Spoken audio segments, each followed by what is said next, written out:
Bran Stark sits in the ancient seat of the three-eyed raven, high in the hollow of a great weirwood tree beyond the wall. The tight white bark of the trunk is knotted with crimson veins, and he can feel them throbbing faintly with life. The wind is cold here, and snows swirl around him even in gentler seasons, but Bran no longer notices such things. His senses have long since expanded beyond the little boundaries of his flesh. He can feel the roots crisscrossing beneath the forest floor. He can hear them, if "hear" is truly the word for what a greenseer does, vibrating with echoes from 1,000 years past. Every branch, every leaf, every spindly root is a pathway into the tapestry of time. He can look through them, slipping through centuries as easily as a boy walking through a door. He did not come to this power gently. He was Bran Stark once, son of Eddard and Catelyn, broken in body but strong in spirit. A boy who lost the use of his legs and discovered that, in return, he had gained the wings of ravens. He had learned to warg into animals and see through the eyes of trees. Then, as winter came, dark and ominous, he had grown into the mantle of the three-eyed raven. He had soared beyond all mortal limitations and glimpsed the truth beneath the truths. He had witnessed the agony of the children of the forest as they tried to fight off the first men. He had seen the Targaryens cross the sea and unleash dragons upon Westeros. He had watched as his own father died in King's Landing, a single stroke of a headsman's sword changing everything. And he had been powerless to stop it. But what if he wasn't? The question first brushed Bran's mind like a whisper in the wind. Then it grew louder, echoing through the infinite tapestry of memories. As the three-eyed raven, he had learned he could appear in the past as an observer. He could stand invisible in Winterfell's courtyard 100 years ago, or at the Trident when Robert smashed Rhaegar's breastplate with his warhammer. He could move unseen like a spirit among these living memories. Yet so many events had been set like stones in a courtyard, fixed and immovable, or so he had always been told. The past is already written, his teacher had once said. The ink is dry. But then Bran had begun to notice subtle changes. He saw how his faint whispers had worked upon Hodor. He saw that in certain moments, decisions hung in precarious balance, teetering on the edge of possibility. And he realized that perhaps the ink was not so dry after all. He spent months, years maybe, though time had become fluid, learning the edges of his power, the hidden potential of this Weirwood network. He learned it was less like reading a book, and more like standing in a vast, swirling sea. Every memory was a current, and if he reached in he could stir those waters, potentially sending ripples backward. At first he tried to do small things, shift a rock from one place to another, speak a word into a dream, awaken an old memory in a living soul. More than once he nearly lost himself in the labyrinth of possibility. It was Varamir Sixskins or Bloodraven, some flickering presence of the old greenseers in the Weirwood net, who guided him back with cryptic murmurs, half lost in the centuries. Each time, he returned stronger in knowledge and skill. Yet a question haunted Bran. If he could change the past, even the smallest part of it, could he change everything? Could he prevent the tragedies that befell his family, that befell the Seven Kingdoms? Could he save his father's life, spare his mother from heartbreak, keep Robb on the right path, and spare the North from ruin? He didn't know the answers, only that the possibilities shimmered like stars beyond a veil. And so, one night, while the wind howled around him, and the eyes of the Weirwood glowed, as if imbued with their own inner fire, Bran slipped deeper into that dream than he ever had before. In an instant, he stood in Winterfell's Godswood on a crisp morning from years gone by. The heart tree had the same face carved into its trunk, with red sap tears drifting down the white bark. He recognized the day. His father was younger, lean and full of quiet strength, practicing archery with Robb in the yard. Sansa was only a little girl. Arya was the tomboy with messy hair, scowling every time Septa Mordain told her to stitch. And he, Bran, had been that bright-eyed child who loved to climb. The memory of that climbing accident, the moment Jaime Lannister pushed him from the tower, was the first major pivot in his life. If it had not happened, he would never have come to the three-eyed raven. Yet that very accident was the wellspring of so much sorrow. Perhaps if that day changed. Bran drifted through the courtyard, invisible to all, feeling that same old shiver as he recognized the building tension in his child self. He watched as that smaller Bran, fully abled, scurried up the wall like a squirrel. And there they were, Jaime and Cersei, entangled in a moment they wished no one would ever see. The boy spied them. Jaime noticed. The Kingslayer's hand darted out, pushing Bran off the ledge. Bran felt the ghost of that impact jolt through him. Here in the memory, it happened the same as always. The boy fell, and the older Bran could do nothing. The screams rang out. The boy lay in a crumpled heap, and soon Eddard Stark and Catelyn were there, frantic. The stable boys came running. Chaos. Sorrow. The threads of the future began to knit themselves into the same shape. The older Bran sank his awareness back into the Weirwood. Changing the moment of his own accident was more tangled than he had anticipated. His own powers, ironically, came from that tragedy. If he intervened, could he even become who he was? He let that day remain unchanged for now. There were many other moments to explore. Perhaps a more distant pivot in Westerosi history was safer ground to experiment upon. Could he go even further back, to something that might unbind the present from its disasters without unmaking himself? He traveled deeper, letting his consciousness slip into the centuries the way a fish dives beneath the waves. Images flickered past.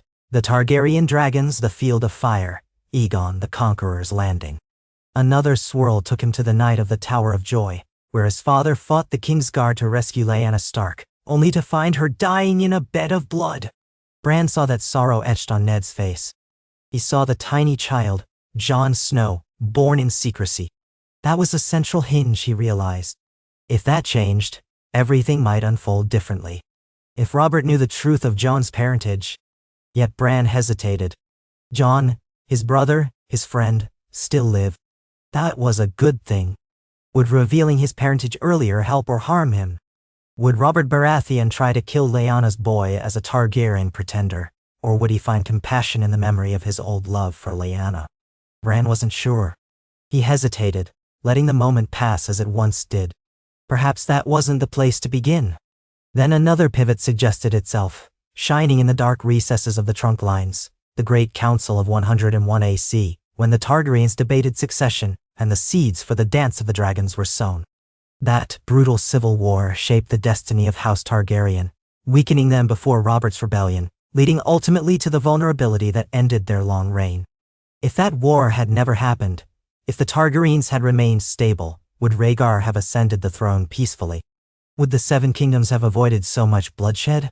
Bran found himself floating in the Red Keep's Godswood, its slender weirwood tree still healthy and strong in that century. The courtyard was filled with lords and ladies assembled for the Great Council. He recognized King Jaehaerys, old and bent, the conciliator who had reigned wisely for so many years. He saw the younger lords, Baratheons, Lannisters, Tyrells, all come to vote on who would be the next heir to the Iron Throne. Bran hovered, intangible, listening to the debates, the cunning speeches, and the not-so-subtle deals made in corners.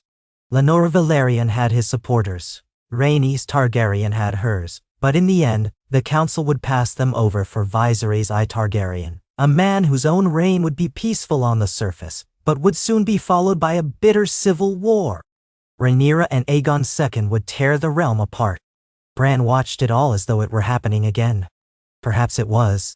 Then softly, he pushed at the mind of a single lord, an older man who would cast a decisive vote. He did not try to enter his body fully as a ward might. That would be too blatant, too easily resisted. Instead, he whispered into the man's thoughts like a passing fancy. He said, "The realm cannot know peace if we ignore the true line of inheritance. Rhaenys Targaryen is the blood of the king. A woman can rule. Let that be the realm's future." He felt the man hesitate, waver, nearly speak. Then another voice drowned out that uncertainty. The Lord coughed. He said what he had always said, pointing to Viserys. The memory resumed its original path, and Rhaenys was passed over once more. Defeated, Bran slipped out of that day. So small a whisper was not enough. The ink of history was not quite dry, but neither was it so easily erased. And yet he felt something shift, as though a new door had cracked open. The Great Council's results remained, but echoes of that suggestion might linger in the man's mind. Perhaps it would take root in some small, unexpected way. Perhaps later that lord would counsel Viserys to name Rhaenyra the undisputed heir, or to arrange alliances in a manner that prevented the worst of the dance. Changes could be subtle, and the ramifications might take decades to bear fruit, but they might yet sprout. It was a dangerous game, but it was a beginning.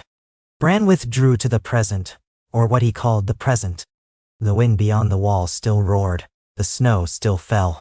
No immediate differences were apparent. But the realm was vast, and changes might flow in subtle streams before they gathered force. Perhaps soon he would begin to see slight discrepancies in stories told by travelers or allusions in the pages of old books. Each day, Bran listened through the eyes of ravens and the ears of every Weirwood from Winterfell to the Isle of Faces. Slowly, in scattered ways, differences began to emerge in the histories recounted by far-flung maesters. A rumor of a different arrangement of alliances prior to the dance, a half-remembered notion that perhaps Rhaenys had not been so utterly dismissed, that her claims had been weighed more carefully. Bran realized with astonishment that the memory of the realm was shifting, not drastically, but enough that a few records no longer perfectly aligned with his old memories. Old records rarely matched exactly anyway, but now the discrepancies felt purposeful. In some, Rhaenys was said to have been a closer contender than the accepted narrative. In others, she was rumored to have secured certain concessions. Nothing enormous, but the realm's tapestry was being tugged at its corners. Bran found he could barely sleep. The hum of possibility in the Weirwood net thrilled him. He had indeed changed something. He wanted to push further, to see if he could defuse the entire Dance of the Dragons, or maybe even avert Robert's rebellion, but he knew he must be careful. The deeper he delved, the greater the chance of collapsing entire events that had led to his own existence in this time and place. The paradox grated on him, because to rewrite history thoroughly might well mean that Bran Stark himself, at least this iteration of him, would never come to be. Yet he pressed on. The realm's welfare was more important than one boy's existence, even if that boy had become something more than human. He revisited critical scenes in the Targaryen lineage. He lingered at the bedchamber of Baelon Targaryen as he lay dying, sowing tiny seeds in the minds of the maesters who tended him, encouraging them to try certain treatments sooner, to examine certain potions for healing. But the man still died. The lines of fate clung fiercely to their old shapes. Then he hovered near King Viserys in a quiet moment, letting slip a fleeting thought that might strengthen the king's love for his daughter, Rhaenyra, pushing him to grant her not merely titles, but the unwavering support of the realm. Over many visits to that era, Bran touched the edges of conversations, ensuring that new alliances might form around Rhaenyra. He hoped to quell or drastically reduce the civil war to come. At times, Bran felt the presence of other Greenseers, or perhaps echoes of them, drifting through the Weirwood net. He was not the only consciousness here. The children of the forest had once used this power. The old three-eyed raven, once the Targaryen bastard Brynden Rivers, still lingered as a memory, though it had grown faint. Now that Bran was rewriting tiny bits of the past, those spectral presences sometimes fluttered. He did not hear them speak in words. Instead, it was more like the sense of a presence watching him, uncertain, like a half-seen face behind a tree. Perhaps they were intrigued, concerned, or even fearful.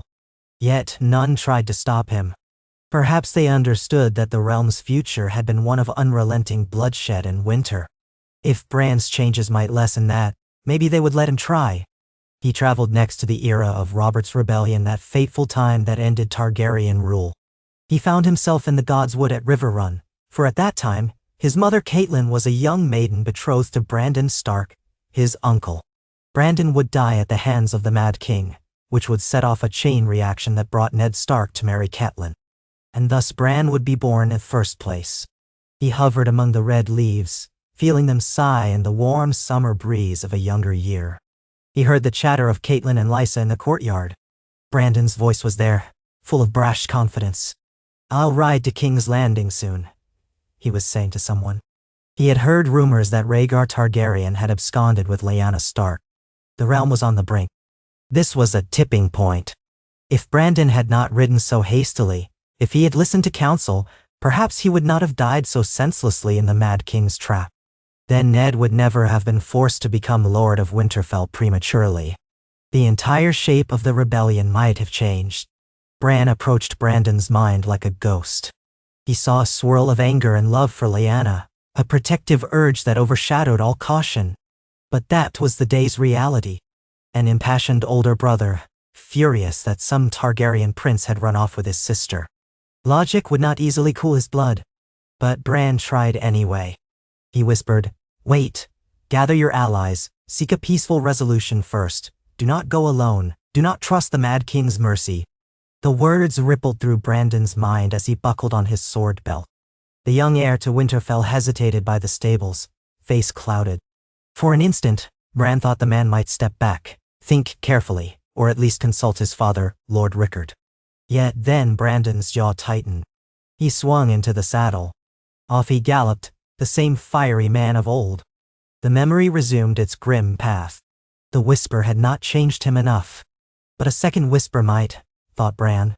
He moved further back, to a day earlier, a night earlier, a moment when Brandon was alone, looking up at the moon outside River Run's walls.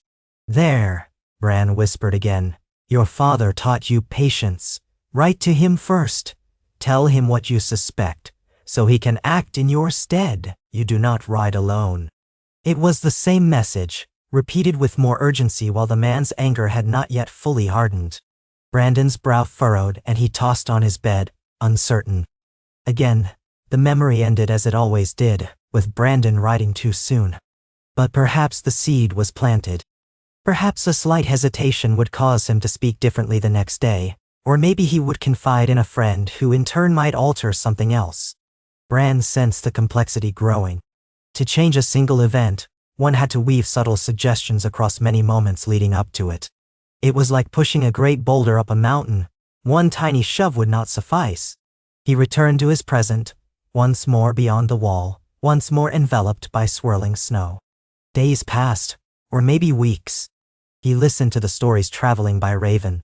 Word came to Winterfell, where Sansa now ruled as Lady of the North, of new historical accounts being discovered at the Citadel in Old Town. The scribes were baffled by certain contradictory evidence about the Great Council of 101, and the small but unaccounted for rumors that Brandon Stark had delayed his ride to King's Landing by 2 days in 282 ACI. 2 days. The official history said he rode immediately. Yet a handful of letters suggested otherwise. They did not say he survived, only that he left later than originally believed. But it was a discrepancy. For Bran, it was a sign that the tapestry was indeed shifting. And one day, as Bran drifted again through the time currents, he saw a new memory, faint and tenuous, but distinctly real. In it, Brandon Stark had arrived in King's Landing 2 days later than in the original timeline. Lord Rickard Stark was already present. The confrontation with the Mad King still escalated, but with father and son together, the shape of events was not quite the same. Instead of a lethal trap orchestrated in haste, there was a more formal reception in the Red Keep's throne room. Words were exchanged. Accusations were flung. The Mad King, already paranoid, ordered them seized.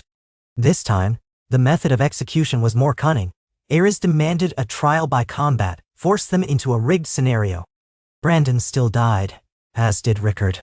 But the timing was off just enough that Rhaegar Targaryen, away in Dorne, heard the news earlier and sent a messenger, urging restraint. The Mad King ignored it. But in the new branch of the tapestry, certain alliances formed a little differently in the lead-up to Robert's rebellion. Bran felt a strange, dizzying sensation at that knowledge. Here was a branching path that had not existed before. Events still ended in tragedy for Brandon and Rickard, yet the seeds of difference were planted. The rebellion might unfold in ways neither he nor any living historian had read about. What new paths might arise from that slight delay? He traveled deeper into the swirl of that rebellion's timeline, noticing changes. House Tully, offended by the Mad King's treatment of Rickard and Brandon, rallied support earlier. Jon Arryn might have coordinated differently. Perhaps Robert's initial victories were easier, or maybe the Crown's supporters rallied differently. Bran saw glimpses of battles that were both familiar and alien. The Battle of the Bells still happened, but with variations in participants.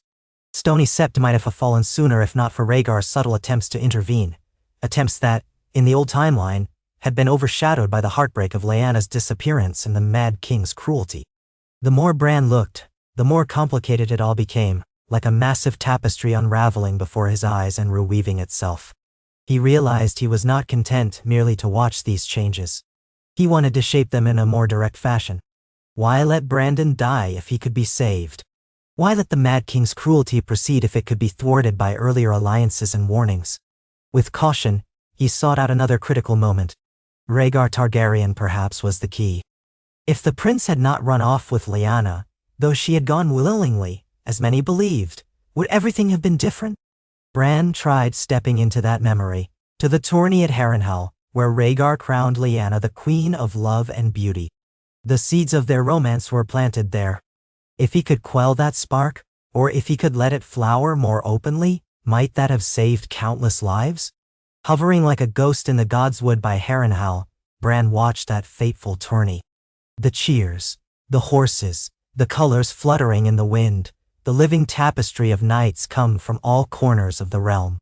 He moved among the swirling crowd, searching for the heart tree. He found it in a quiet corner behind the monstrous towers of Harrenhal. Its branches were stunted, as if even the old gods were overshadowed by the darkness of that ruin. In that vantage he saw Prince Rhaegar stealing away to play his harp beneath those bones of stone. Lyanna found him there, drawn by the sad, beautiful music. With utmost gentleness, Bran tried to brush Rhaegar's mind. That mind was noble but haunted, full of prophecy about the prince that was promised, the song of ice and fire. In that swirl, Bran whispered, "Duty before desire. Your father is ill. Your people need peace. If you choose love in secret, all will burn. Find a different way." He saw Rhaegar pause mid-chord, frowning. A shadow of confusion crossed Lyanna's face. She asked if he was all right, and the prince murmured about destiny and duty. Bran felt the tension in the air. Still, the memory ended the same way. Rhaegar's admiring gaze upon Lyanna, the secret spark in her eyes. The moment was only slightly shaken, but not undone. Perhaps that small whisper would linger in Rhaegar's heart, an extra caution that might surface at some crucial time. Or perhaps it would be drowned by the rushing wave of fate. Time in the present advanced. Sansa Stark in Winterfell noted new tidings. Old chronicles described the tourney at Harrenhal differently, claiming Rhaegar had appeared pensive at times, that he nearly did not name Lyanna as Queen of Love and Beauty, that he hesitated. Some accounts said he first glanced at his wife, Elia Martell, in the stands, as if weighing something. The detail was minor, overshadowed by the bigger event that he still chose Lyanna. Yet it was another thread changed. Another rung on the ladder. Bran tried again. He repeated these little manipulations in key moments, patiently weaving new possibilities. He discovered that changing events too drastically at once caused a kind of backlash in the time current, a raging swirl that nearly tore his consciousness away from the Weirwood network, leaving him trembling in the present. He learned that subtlety was his ally, that tiny seeds must be sown across multiple vantage points to create a real shift. Days, months, or even years passed for Bran in this dreamlike existence. He was still rooted in the same old Weirwood tree, but time had become a strange loop. The war for the Dawn had been won in the original timeline. He remembered that triumph, the defeat of the Night King. Yet he also remembered how tenuous that victory was. So many had died, Winterfell had nearly burned, and the realm was left battered. Daenerys Targaryen, mother of dragons, had ascended only to be cut down at the end. King's Landing had been scorched, thousands slain by dragonfire, and the wheel of power had turned violently again. Bran had taken the throne in that timeline, albeit not in the sense of a typical king, more as a consensus choice in a broken realm. But was that truly the best outcome? Now he realized that with enough changes in the past, the entire crisis of the White Walkers might unfold differently. The children of the forest had created them in ages past, yes, but the shape of their threat and the realm's response might be altered. Perhaps a Targaryen dynasty more intact could rally the realm sooner against the darkness. Perhaps the North would be less isolated, would garner the full support of the southern houses earlier. Maybe the years-long winter that nearly destroyed the living could be mitigated by a more united Westeros. So Bran worked at the tapestry from multiple angles, uncertain which single thread might cause the greatest difference. He saw the glimpses of an alternate Robert's rebellion forming, one where House Martell did not suffer the brutal murders of Elia and her children so early, or at least not in the same manner. where the Mad King's depravity was confronted by a broader coalition, not just rebellious lords. Where Rhaegar, haunted by prophecy, tried to broker a settlement. The changes were small and scattered, but each time Bran re-entered that space in the Weirwood net, the shape of events had grown more fluid. He watched half-formed memories of negotiations between Rhaegar and certain northern bannermen. He glimpsed a fleeting scenario in which Rhaegar's children with Elia Martell survived more publicly, recognized by the realm rather than butchered by the mountain. In some version, Tywin Lannister's betrayal was less sudden, and the sack of King's Landing never reached the same scale of horror. But it was never consistent. The net was fractal, branching out in infinite directions, as if the realm's fate was 1,000 branching rivers. The deeper Bran dove, the more he realized that forging one definitive timeline might be impossible. Every time he changed something, the tapestry spread out new possibilities. And with each new branch, a question gnawed at him. Which timeline was he truly living in? The original one, or some shifting mosaic? The world around him in the cave beyond the wall was mostly the same. Sansa ruling in Winterfell, Arya a wandering soul who had returned for a time, Jon Snow's fate entwined with the Night's Watch anew. But he heard rumors that didn't match his recollections, that the Targaryens had once had a more robust presence in Dorne after the Great Council of 101. Or that House Valyrian had nearly ascended the throne. Some of those might have always been half-forgotten rumors. Others might be new echoes from the changes he had wrought. He found old books in Winterfell's library that sometimes contained contradictory genealogies of the Targaryen line. It was as if the realm's memory was slowly warping. He began to dream of the faces of people who no longer existed in his original recollection. Children of Targaryen lords who had died in the original timeline but now had lived to adulthood, forging alliances that never used to be. He saw glimpses of a child with silver hair playing with a direwolf pup in the courtyard of Harrenhal. Another improbable scene? Or a real memory from a branched timeline that was bleeding into his mind? He realized with a start that he was losing track of which memories belonged to the original timeline and which belonged to his changes. His identity felt stretched. Was he still Bran Stark? Or was he simply the vessel of the Weirwood net, a being that encompassed all possible histories? Part of him yearned to be grounded, back in the arms of his siblings, or out in the sunlight of a single reality. Another part of him thirsted for more. Because each time he glimpsed a timeline where fewer innocents died, where houses reached peace instead of war, or where the threat of the White Walkers was met with the united realm, he felt hope surge in him. Was that not worth the cost of confusion? Then came a night, if night it could be called, in that perpetual half-light beyond the wall, when Bran felt a disturbance in the net so profound it shook him. It was as though the entire Weirwood forest moaned at once. He cast his mind out, searching for the source. He found it in the deep past, in the Age of Heroes. Some tremor had come from the moment when the children of the forest first created the White Walkers. That was the root of so much. If that single event had never happened, there would have been no others, no endless war for the dawn. But that was thousands upon thousands of years ago, near the very dawn of recorded time. Could he even reach so far? In a swirl of green mist, Bran dove-died awe. He felt the centuries rushing around him, reversing in a dizzying spiral. Castles vanished, cities disappeared.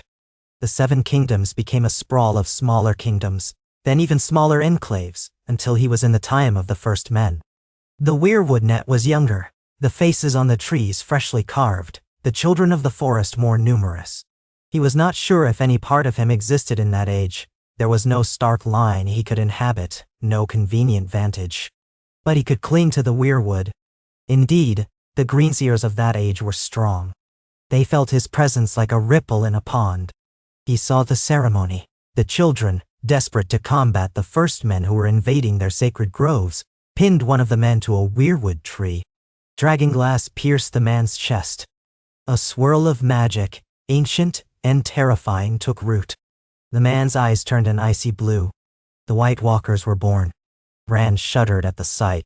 If he could intervene here, if he could whisper a caution in the minds of the children, urging them not to do this, might he avert thousands of years of terror?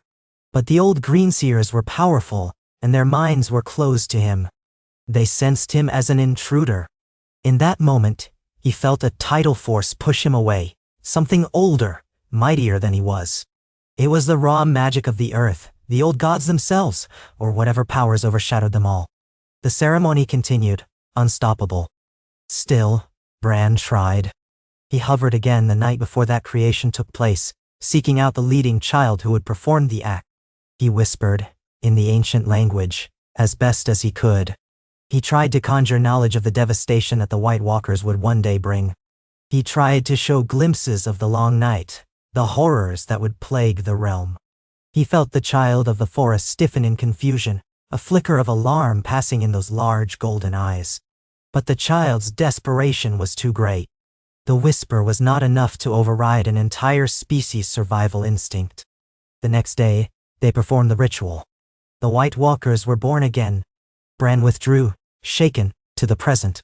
Perhaps some small nuance changed. He didn't know. The White Walkers still came into existence. The long night would still loom. Yet he had tried, and the net had not shattered. The old gods had tried to push him away, but in that push, he gleaned a sense that they too were not omnipotent.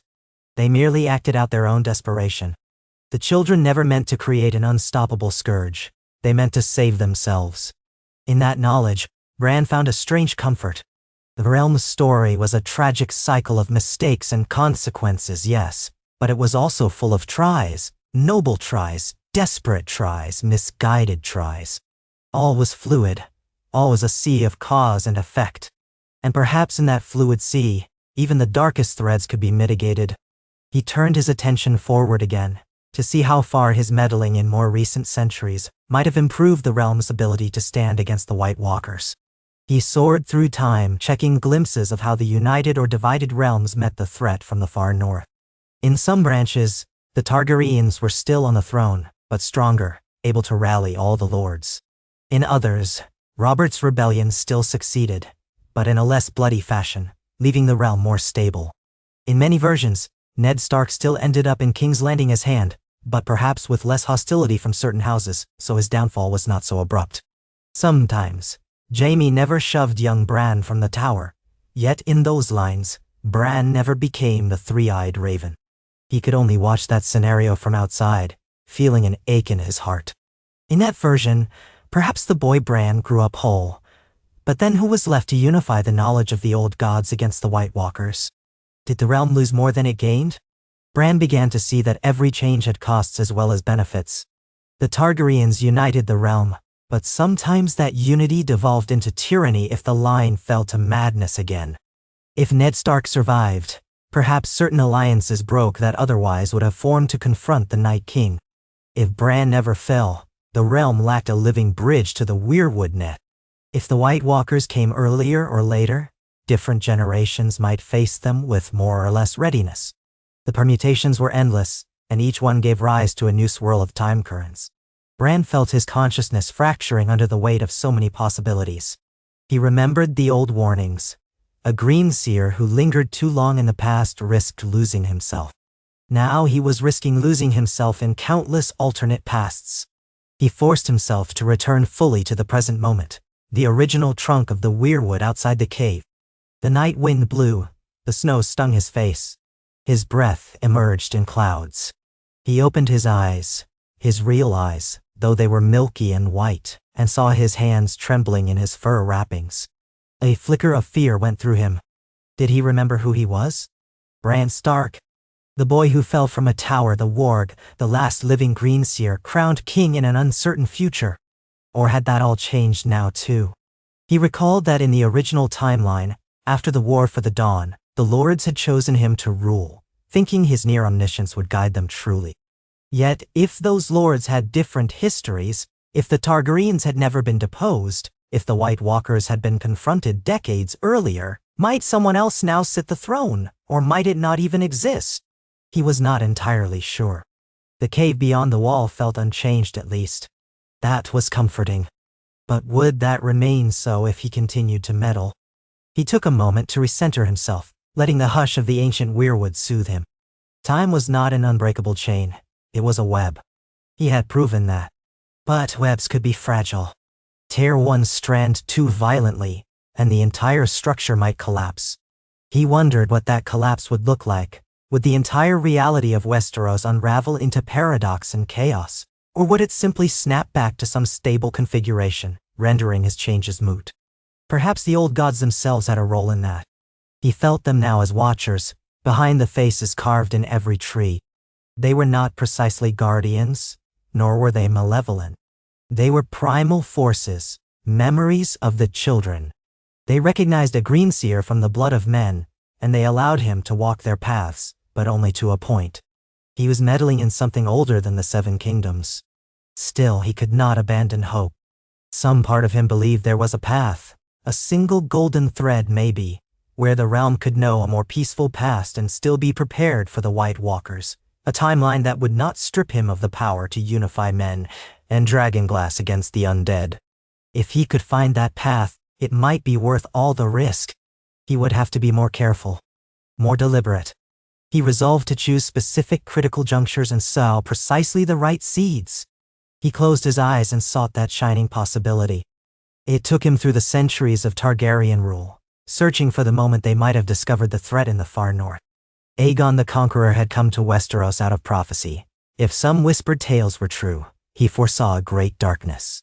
If that prophecy had been cultivated, if each Targaryen king had kept alive the knowledge that one day the others would come, then perhaps the realm would have been more than ready. Perhaps the North's warnings would have been heeded instantly. They could have used the dragons, the combined might of all 7 kingdoms, to crush the others at the moment of their return. But how to ensure that line of knowledge was never lost? Bran found the moment after Aegon's conquest when the new king prayed alone in the ruins of the Starry Sept, if rumor was to be believed. He tried to whisper, "Remember the long night. The threat returns from the far north. Each generation must stand ready." He tried to whisper it again when Aegon's descendants were born, ensuring that each Targaryen in the direct line would carry that sense of duty. He repeated it in different corners of time, hoping the words would stick in the Targaryens' hearts. The net offered glimpses of partial success, the occasional Targaryen king who took more interest in the Night's Watch, who sent men beyond the wall to build alliances or gather intelligence. The occasional queen who demanded stockpiles of dragonglass. Yet in many versions, complacency still set in. People forget, especially when the threat is centuries away. He turned his attention to the North itself. If the North had better unity with the Crown, if the kings in the North had not warred so bitterly with the Andals, perhaps the realm would keep a permanent garrison near the Shivering Sea, watchful for any sign of the others. He tried to whisper those ideas into the hearts of early Stark rulers. Build more watchtowers, store more dragonsteel, do not let the knowledge of the dead fade into myth. Sometimes that whisper found purchase. Sometimes it was lost. Yet, in a scattering of potential timelines, he saw the emergence of something new. A storied tradition that recounted the White Walkers not as legend but as a proven historical cycle. In these branches, the maesters were commanded to keep certain tomes unaltered and widely read. The faith of the Seven, in some variations, even created an order of watchers, half septons, half rangers, who traveled between castles to warn lords of the old threat. The differences were subtle, but they grew over centuries. Then he glimpsed what might happen if, in that reality, the White Walkers were spotted. Instead of ignoring or mocking the warnings, the Crown acted swiftly, sending not just a handful of men but the full might of the realm. The forging of Valyrian steel might have been studied anew, or the possible secrets of dragonfire harnessed. Maybe a Targaryen king with 1 or 2 living dragons by that point traveled north. The battles near the lands of Always Winter might have turned out very differently, far earlier in the timeline, well before the War of the 5 Kings or any such strife. In those branches, the realm might be battered but not broken, unity strengthened rather than shattered. The cost in lives would be far less. A dream. A golden possibility. Bran did all he could to nudge events in that direction, dancing around the edges of countless minor junctures to keep the memory of the others alive. At last, when he withdrew again to the present, the swirl of potential seemed calmer. He felt as though somewhere, in some version of Westeros, the realm was prepared. The Targaryens were stable, or the Starks were powerful, or the entire continent was unified enough to meet the coming darkness. Perhaps they had done so already, centuries before. He felt a sense of strange triumph, though he was not sure if that timeline was the only one, or even the primary one. Was there still a primary timeline?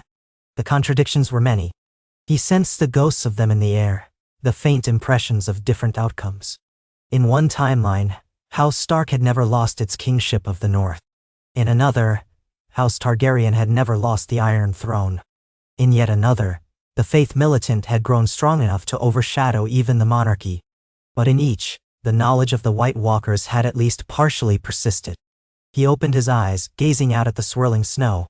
He could not see any immediate difference in the landscape. The same mountains rose, the same pines creaked in the gusting wind. Far to the south, Winterfell might still look the same stone towers. But he sensed that time itself was a braided cord now. Whatever really happened, he had scattered new seeds across the centuries. The realm's memory had changed. Perhaps the repercussions were still blossoming, or perhaps they had blossomed and withered 1,000 years ago, depending on which version he looked at. The contradictions might never be resolved. All that existed in the Weirwood net was an eternal now, as well as an eternal then. Past, present, and future coiled into one. And in that vastness, Bran Stark knew that at least somewhere, at least in some shape of the tapestry, the realm was not doomed to the endless cycle of war and betrayal. Somewhere, Aegon's prophecy had come true in time to save the living. Somewhere, Robert's rebellion ended in less bloodshed. Somewhere, the realm had a chance. Yet with that realization came a final pang. The boy who was Bran Stark felt it might be time to let go. He had meddled enough. The realm was not his puzzle to solve. He was the guardian of memory, not the forger of destiny. He remembered the words of the old three-eyed raven. The past is already written. The ink is dry. That might be half true or half false, but the spirit of it remained. A green seer's duty was to remember, to guide when absolutely necessary, but not to shape the realm's every breath. Men had to make their choices. Houses had to rise or fall by their own decisions. He had offered them new possibilities, but he could not walk those paths for them. He closed his eyes one last time, letting go of the frantic scramble to fix everything. He sank into a deeper peace, one that encompassed all the branches of time.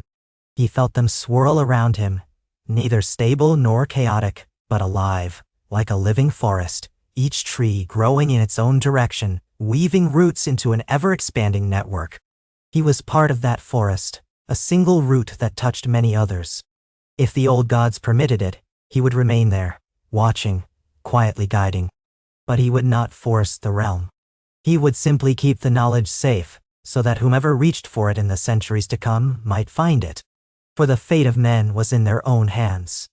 And so he drifted, year by year, letting the snows of the present come and go, letting ravens bring news from Winterfell and beyond. The realm beyond the wall remained harsh and cold, but less forbidding now that the Night King was vanquished in his original timeline. Who knew how that victory might be shaped in new recollections? Some bards might sing that the Targaryen's dragons had swept the others away centuries ago. Others might say it was House Stark, forging alliances from Bear Island to Dorne, that drove them back with steel. All would be true somewhere. And each story had its own meaning, its own life. Bran felt a sense of wonder in that diversity of legends. Sansa would occasionally write letters to him or send word. She was forging alliances of her own, ensuring the North's prosperity in uncertain times. Arya came and went on the wings of travelers' tales, a brave adventurer who might someday settle, or might never do so.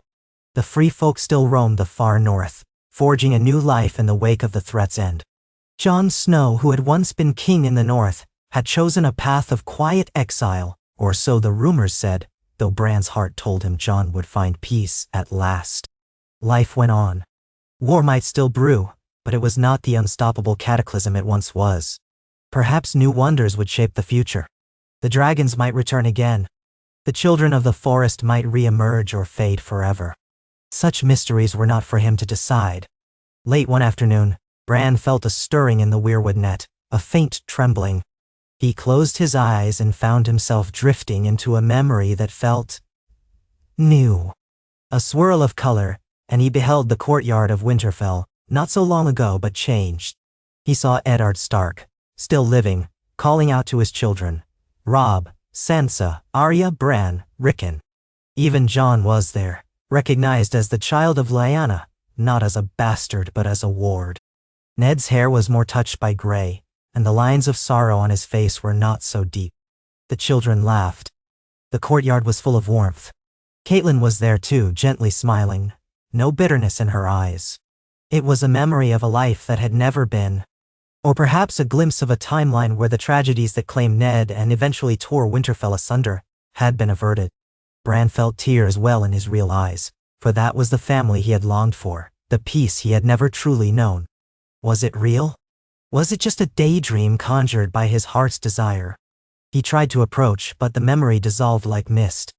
He opened his eyes again, back in the hollow of the Weirwood. The tears were real, freezing on his cheeks. He realized that in some thread of time, that memory might have existed. A version of Bran Stark who never fell.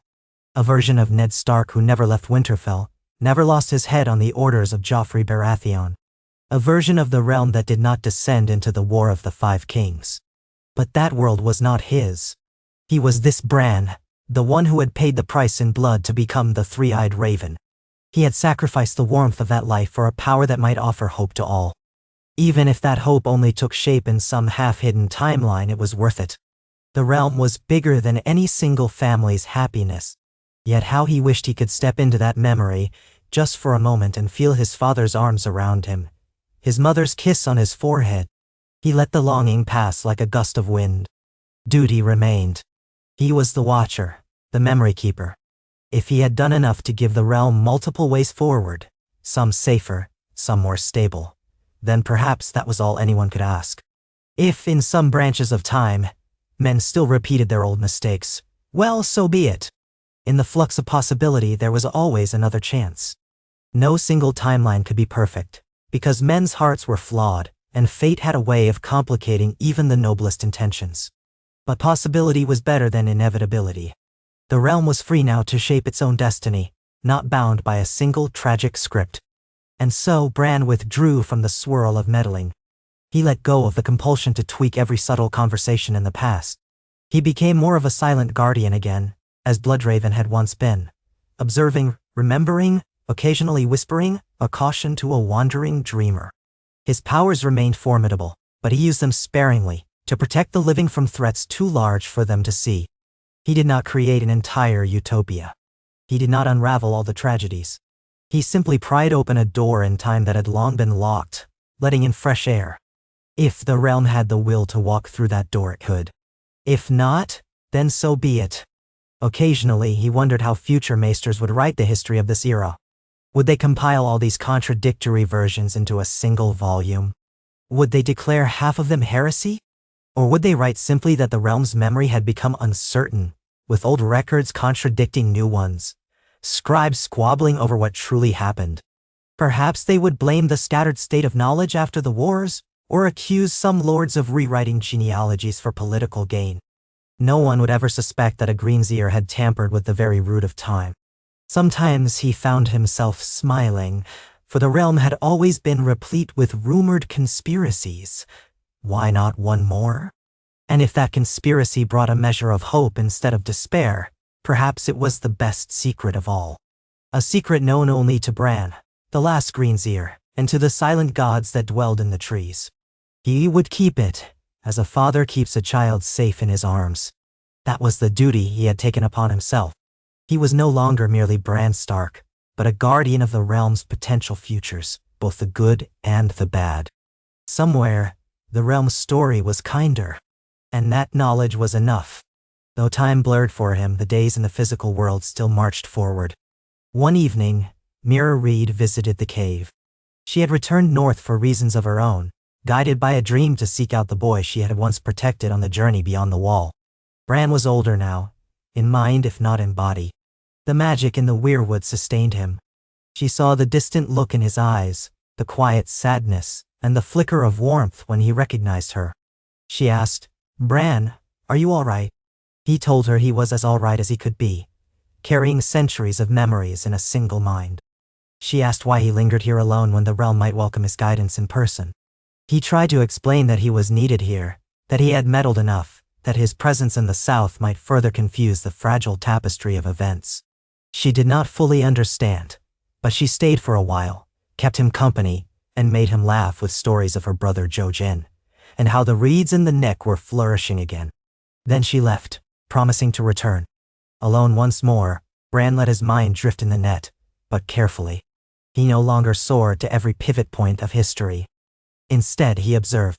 He found comfort in the sight of that golden possibility, the sense that in some shape of time, the realm was better prepared for winter, that the Targaryens and the Starks and all the houses learned to set aside pride for the greater good. In other shapes of time, they failed, repeating old mistakes. But that was the nature of men. Flawed, striving, never certain. He could live with that. The door was open. Whether or not they walked through it was up to them. As the months and years continued, he watched the ravens fly overhead, black silhouettes against a gray sky. He might send one occasionally to Winterfell with a cryptic note, or to King's Landing where someone, maybe a Targaryen restoration, maybe a Baratheon, maybe something else entirely, held court. If rumors drifted north of a threat from the Iron Islands or the Dothraki Sea, or some revived cult of the Lord of Light, Bran might stir in the net, gleaning the old knowledge that could help the realm defend itself. But he seldom forced direct interventions. His time of rewriting was done. On an evening so silent that even the wind had ceased, Bran felt the faintest stirring of power from somewhere deep in the world. He cast his inner eye outward, half expecting to see a new threat rising, or a new war brewing. Instead, he found himself pulled toward the Isle of Faces in the middle of the God's Eye Lake.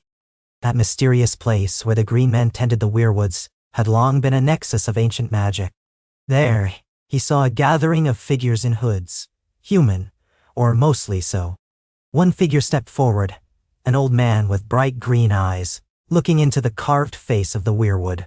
Bran recognized a flicker of that presence, some new Greenseer, awakened to the truths of the old gods. The man placed his hand upon the trunk, and Bran felt a resonance. A voice whispered, "I see you, child of time. We are ready to listen, to learn the ways that were lost." Bran hesitated. He was not sure if he should speak. But the man at the Isle of Faces carried a sincerity, a humility. Perhaps he and his companions, these new green men, meant to preserve the knowledge of the old gods for future generations. That might be good for the realm, to have watchers beyond just Bran. So, carefully, Bran allowed himself to speak through the face of the Weirwood. A hush fell among the hooded figures as the carved mouth seemed to move, or perhaps only the wind in the leaves shaped words. Remember the mistakes of the past. Remember the hope that lies in unity. Remember the danger that lurks beyond sight. You who seek truth here, bear witness for all men. The man bowed low, tears in his eyes. "We will," he said. Bran withdrew, feeling oddly comforted. He was not alone. The knowledge of the old gods was stirring in other hearts. Men were stepping forward to safeguard the memory, not letting it become a half-remembered myth. Perhaps in time they would spread that knowledge in a gentle way, so that the realm would not be wholly reliant on a single boy in a weirwood tree. Good, he thought. Let the realm stand on its own feet. Time went on. Seasons changed. Bran watched from the vantage of the ravens as the snows melted, as green returned to the land. He knew that eventually winter would come again, and the cycle would repeat. That was the world's way. The question was only whether men stood together or tore each other apart. He could do only so much to guide them. He had opened pathways in the past. He had sowed new stories. Now in the present, men had a chance to build on those stories. The memory of thousands of years, shaped by a Greenseer's subtle hand, could either inspire them or be forgotten. Only time would tell. Sometimes, as he drifted to sleep in the hollow trunk, he dreamed of a world fully at peace, without war or hunger. But even in the dream, he sensed that was not quite real. Men's hearts were too restless for that utopia, and the land too vast. Yet a measure of peace was better than none, and if war was an inevitable part of life, perhaps it could be tempered by knowledge. He held on to that small hope. He had done what he could. In those final days of meddling, he had glimpsed versions of the future drastically different from the bleak path he remembered, futures where the dragons never died out, or where House Stark led a new confederation of kingdoms with minimal bloodshed, or where the Line of Dorne became paramount. All were half-formed, shimmering possibilities. And he realized that was the essence of life, possibility. He had not undone all tragedy, but he had cracked open the door so that men could choose a better way. If the realm fell back into darkness, it would be by their own hand, not because they were shackled to a single doomed chain of events. And so he sat among the Weirwood roots, time passing in slow measure, and let the tapestry of history shift gently around him. He felt the presence of his ancestors, the voices of the Starks long dead, faintly calling out in those winding branches. He heard the children of the forest murmuring in the deep past, both frightened and curious about the state of the world to come. He heard echoes of Rhaegar Targaryen's sad music, of Robert Baratheon's war cries, of Ned Stark's stern but loving voice. All those voices were part of the grand chorus of the realm's memory now, and his small, whispered changes danced among them, weaving new harmonies. One crisp morning, as the sun broke through the tall pines and set the frost sparkling, Bran realized with a start that he felt lighter. The burden of rewriting time no longer weighed upon him. He had done it, in 100 subtle ways, leaving the door ajar for a gentler world. The rest was not his to decide. He smiled, thinking of how the old three-eyed raven had told him, "You will never walk again, but you will fly." Well, he had flown indeed, farther than any greenseer before him, rewriting entire lines of the realm's past. He prayed that somewhere, in some timeline, his family had found more happiness. Even if he could not step into that timeline, the knowledge of its potential warmed him. He was still Bran, still broken, but also something more. He was the memory of all that had been, and all it might be. Outside, the snows continued, or perhaps it was summer. It was always hard to tell up here. But Bran drew a breath of the cold, pure air and closed his eyes one last time. He whispered into the leaves of the Weirwood. The past is a story we can touch. It shapes us, but we shape it too. May the realm remember. Nen. And in the soft rustling of those red leaves, it seemed the old gods whispered back, "We remember."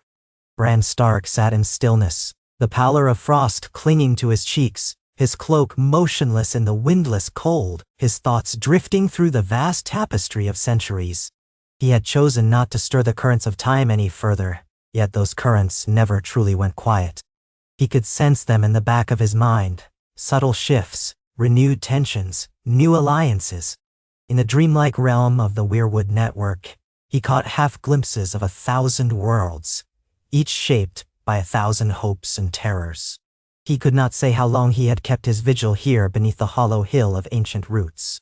Time had grown indistinct to him, as though each of his breaths might span a year. It hardly mattered. The true measure of his duty was not in days or seasons, but in vigilance. He sensed the presence of living things in the snow-blanketed forest outside his cave. A small band of free folk, half a league to the east, trudged along on snowshoes, scanning the white horizon for game. Ghost wolves, larger and leaner than ordinary direwolves, padded silently across the drifts under the pale moonlight. Through the branches of other weirwoods scattered across the north, Bran could watch them come and go. Their pups fared better than they had in many winters. There was more game this year, or so it seemed. He felt a glimmer of relief. A lean winter would crush the free folk, as it would crush many living souls. Though winter was by no means mild, it was no longer apocalyptic. That alone felt like a shift in the cosmic tapestry. The dire horrors of the long night, with legions of the dead laying siege to the world, had receded in memory. Men still spoke of the White Walkers, but in many timelines the threat had been addressed, or in some, it had been mitigated before it could grow into the cataclysm it once was. Yet, not all was serene. In certain corners of that swirling tapestry, war brewed anew, different wars, unpredictable in shape. Perhaps the realm was never destined to be free of conflict. Men's ambitions smoldered like coals. If House Targaryen did not fall as it once did, in some branches that simply meant they had other struggles, fracturing from within. If Robert's rebellion was softened or diverted, it might lead to a slow-burning resentment among houses that felt slighted by royal decisions. The tapestry was infinite, and Bran felt them all like so many drifting threads in a cosmic loom. He tried not to dwell on it. He reminded himself that subtle changes could open new hopes, yes, but never promised perfect peace forever. People were still people with their passions, cruelties, and generosities. He had not wholly abandoned the realm's present.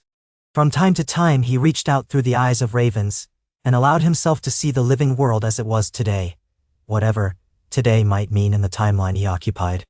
On one such sweep he found himself gliding above the land known as the Gift, that wide stretch beneath the wall dedicated to supplying the Night's Watch. He saw watchtowers with broken ramparts, drifting smoke from humble huts. The watchers below seemed neither entirely at peace nor in mortal peril, but they gazed north uneasily, as though unsure if the horrors from beyond the wall might someday return. He recognized that watchfulness, the stance of men who have known too much war to relax. An idea wove through Bran's mind. In many futures, the memory of the White Walkers was lost again once generations passed. Perhaps that would always be so. But in the version of the realm he occupied, memory was more persistent. There were new orders of mystics and watchers, the Green Men on the Isle of Faces, certain devout rangers who had traveled far into the haunted forest, and perhaps pockets of Targaryen or Stark loyalists who had inherited the caution from old prophecies. He wondered how these watchers fared now. Through the tree net he could seek them out. He cast his awareness further south, drifting in a state halfway between dream and waking. In a courtyard in Winterfell he perceived a training yard in the hush of early dawn. Sansa, Lady of Winterfell, was absent on a journey to White Harbor, or so the castle's stewards muttered. Arya had returned from her wanderings, or had she? In some timelines she was off in Bravos once more, chasing rumors of lost swords. Yet in this moment he saw her ghosting through the yard, lithe and silent. She practiced with a light sword shaped much like needle, though it gleamed with an unusual sheen, suggesting something akin to Valyrian steel. Bran felt a flicker of pride that she had survived so much, become so strong. She spun, thrust, whirled. Perhaps she was sparring with a shadow in her mind, or an echo of the many foes she'd faced. Then, as if sensing eyes upon her, Arya went still, glancing around at the gloom, unsettled. Bran withdrew gently, not wanting to disturb her. He wondered what she would think if she knew that her brother observed her from afar through a weirwood. In truth, she likely guessed. She'd always known he was capable of uncanny things. He let his focus stray. The King's Road spread south, winding through forest and farmland until it reached the neck. There the land grew swampy, dotted with partial groves of weirwood on the higher ground. He saw a small encampment on an island ringed by mud and reeds. The banner of House Reed hung, showing a black lizard lion on a gray-green field. Mira might be there. She had visited him not so long ago, in the flesh, and told him how the Crannogmen were shifting alliances, forging new ties with houses once thought too far south to matter.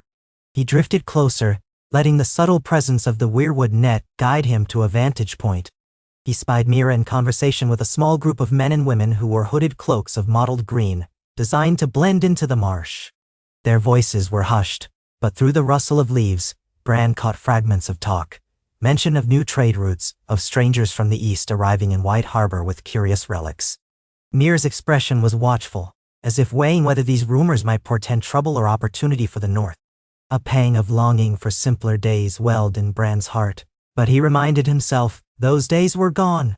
And perhaps in some version of time they had never ended, but not in the life he currently inhabited. He had chosen to remain a guardian, bound to the Weirwood seat, half a spirit more than a boy. He turned his thoughts once again to the swirl of the distant south. He found King's Landing, or what resembled it, shimmering under a pale winter sun. The Red Keep towered over the black waters of the Blackwater Bay. From the vantage of a lonely weirwood in the castle Godswood, a slim and twisted trunk, lacking the elaborate face found on northern heart trees, he peered into a courtyard. Gold cloaks patrolled the walls. Courtiers glided across marble steps. He looked for signs of who reigned. In some timelines, it might be a Targaryen restored. In others, a Baratheon or a Lannister. With so many changes drifting in the tapestry, it was never certain which line held the Iron Throne in the present iteration. He glimpsed an official crier proclaiming the name of Queen Myrcella Baratheon. Or was it a memory, or a possibility? He peered again. Myrcella, did that child survive the wars? Yes, in some branches she had, and perhaps by dint of alliances or timing, she had ascended the throne in the aftermath of other tragedies.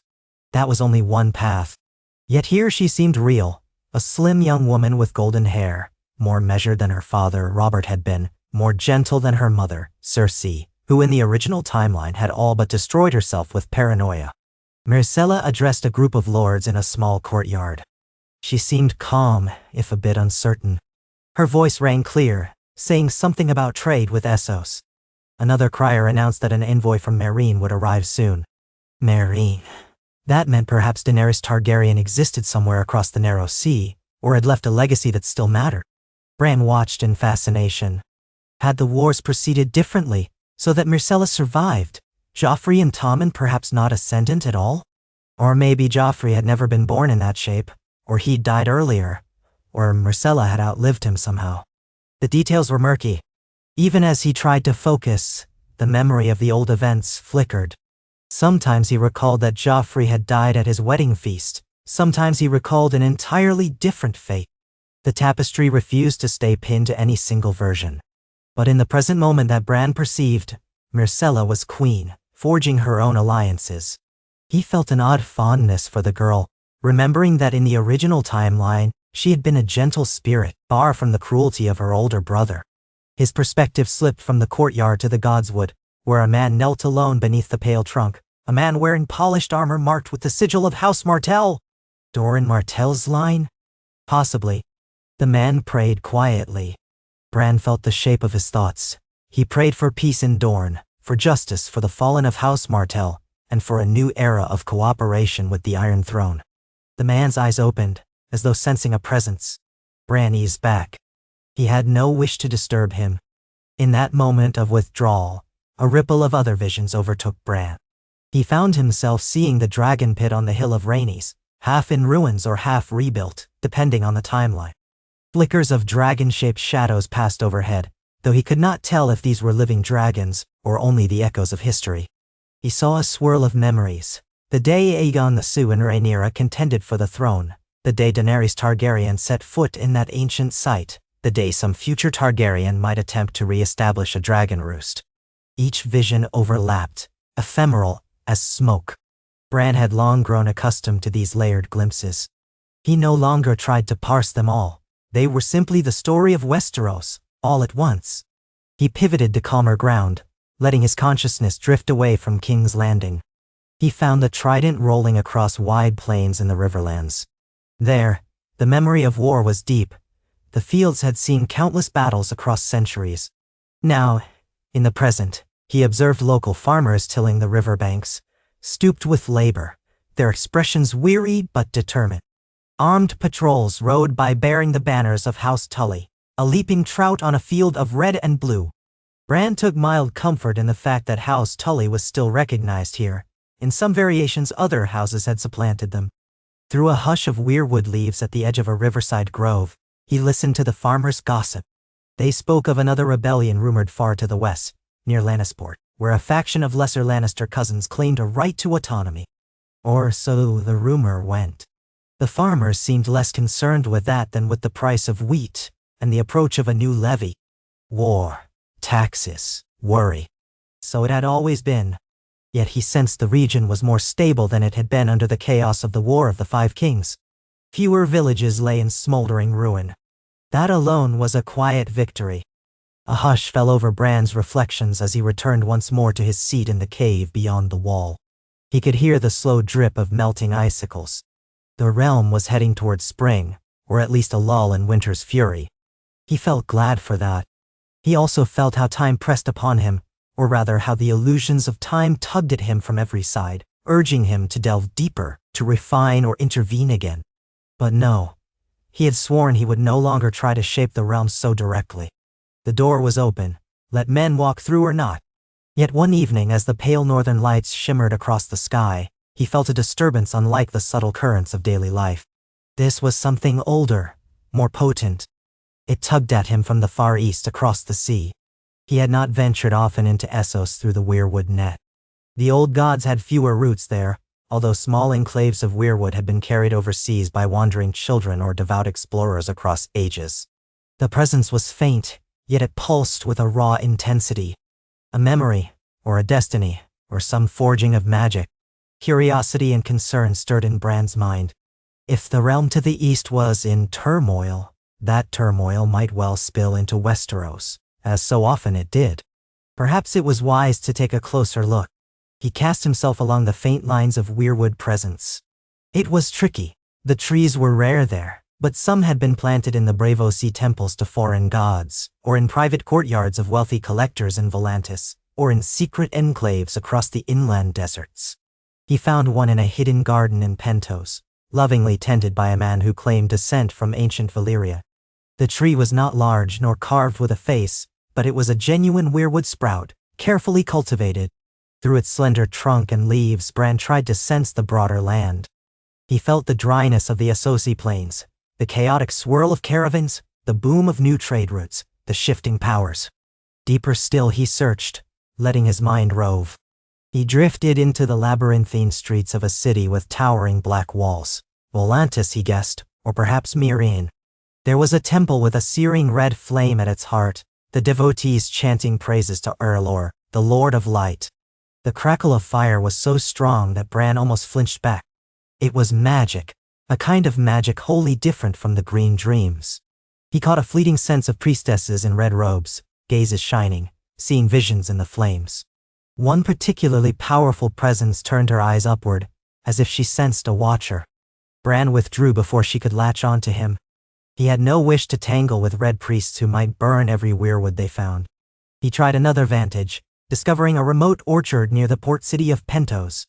The orchard had a single weirwood that was barely more than a sapling, but it sufficed for him to glean impressions. Pentos was bustling with ships.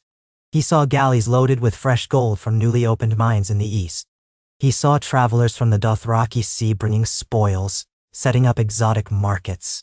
He saw, too, a large black vessel moored at the docks, bearing a sigil of a three-headed dragon. A Targaryen banner, or someone claiming it. That alone made Bran's heart lurch. Even in all his rewoven timelines, the Targaryen symbol in Essos meant something significant. He tried to peer closer. On the deck of the black ship stood a woman dressed in leathers lined with silver embroidery. Her hair was of a pale gold so light it approached white. She stared at the city with cool composure, as if she owned every stone of Pentos. Bran did not immediately recognize her from any memory of Daenerys Targaryen, or her kin. Perhaps she was a distant offshoot of the dragon's blood, or a pretender. Essos had seen plenty of those across the years. She stood with a retinue of unsullied soldiers, each bearing a spear and a small round shield. That was reminiscent of Daenerys' legacy. Could this woman be a successor of the Dragon Queen, or a scion of a lineage that never quite returned to Westeros in the original timeline? He watched as the woman conferred with her companions. Bran could not hear them clearly, but the gestures were purposeful. She pointed to the city walls, then to the harbor, as though planning some maneuver or forging some deal. An older man with a shaved head bowed, handing her a sealed parchment. The woman broke the seal and read. A faint smile curved her lips before she hid it behind a neutral mask. Bran could sense ambition, the desire to cross the narrow sea, perhaps to take what she believed was her birthright. A new Targaryen invasion? But in which version of the realm would she arrive? Myrcella Baratheon was queen in one stream, but in another perhaps a Targaryen already sat the throne. It was all so tangled. He watched for a time, trying to glean more details.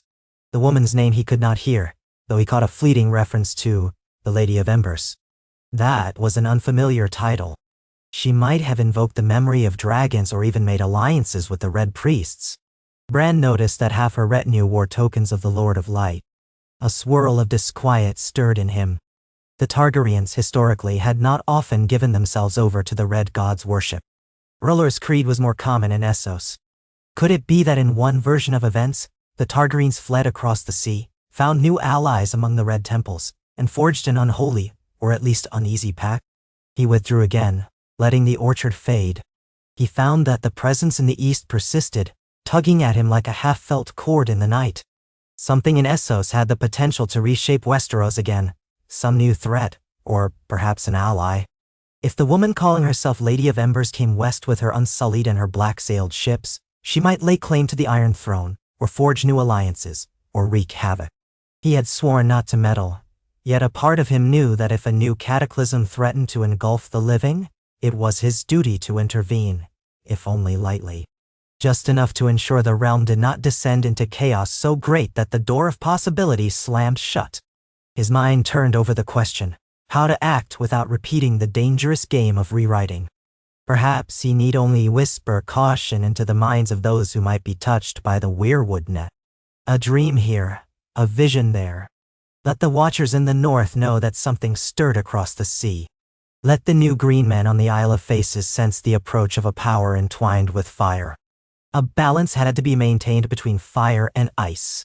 If the new Targaryen faction was too closely bound to the Lord of Light, they might attempt to purge Westeros of the old gods entirely, seeing them as heretical or powerless. That could lead to bloodshed. Alternatively, if the realm was informed, it might negotiate or welcome them under terms that prevented war. The future was not set. That was the essence of all his revelations. He allowed himself the smallest nudge, a fleeting dream, given to a certain wise woman in White Harbor, known for her uncanny intuition. She would dream of the black-sailed ships and Pentos, sense the approach of the Lady of Embers, and understand that the Red God's flame was entwined with the Targaryen sigil once more. Let that dream spread as rumor among the northern lords, who might then send ravens to King's Landing, or Storm's End, or wherever the seat of power currently lay. That might be enough of a warning to keep the realm from being caught unawares. Having done so, Bran stilled his restless spirit.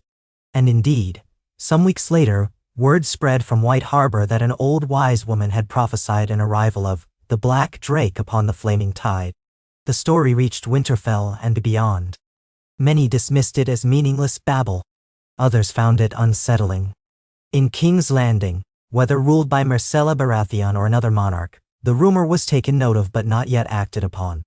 The realm was still weary from wars. Over the next moons, though, further reports arrived of peculiar ships in the narrow sea, bearing a black dragon banner seldom seen before. The new arrivals halted at the stepstones, forging alliances with sellsword companies. Some said a red priest accompanied them, conjuring illusions of living flames in the night. The realm grew uneasy. Whispers of a second dance of dragons reached every tavern and courtyard. Most remembered the last Targaryen restoration attempt, if it had happened in that timeline, and it rarely ended without blood. Bran observed from afar, not interfering further, simply waiting to see how the lords of Westeros might respond. Perhaps they would unify diplomatically, forging a marriage alliance or an exchange of hostages. Perhaps they would hurl insults and gather armies. Perhaps the new Targaryen claimant would prove more interested in trade and religious evangelism than conquest. Men's hearts could shift in unexpected ways. He only hoped the realm had learned from the countless tragedies that once consumed it. As winter's grip lessened, many roads in the north became passable again. Free folk trickled south of the wall, seeking trade and relative comfort. Sansa Stark was said to be in negotiations to establish new villages in the Gift, offering farmland to free folk families in exchange for their fealty.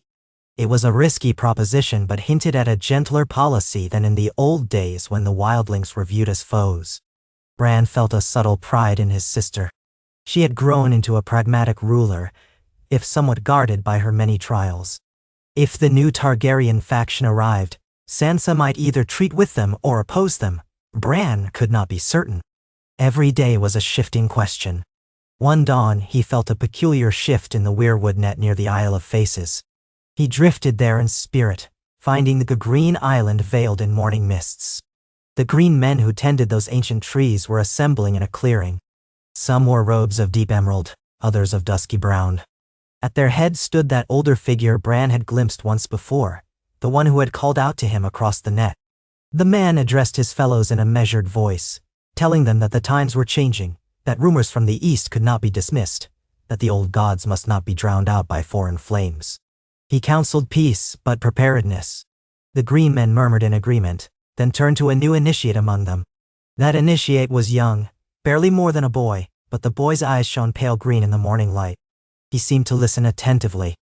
Bran realized they were forming something akin to an order of scouts and emissaries. They might journey across the Trident and beyond, quietly ensuring that the memory of the old gods held firm. They had no armies, only knowledge, and an uncanny ability to navigate terrain and glean truths from dreams.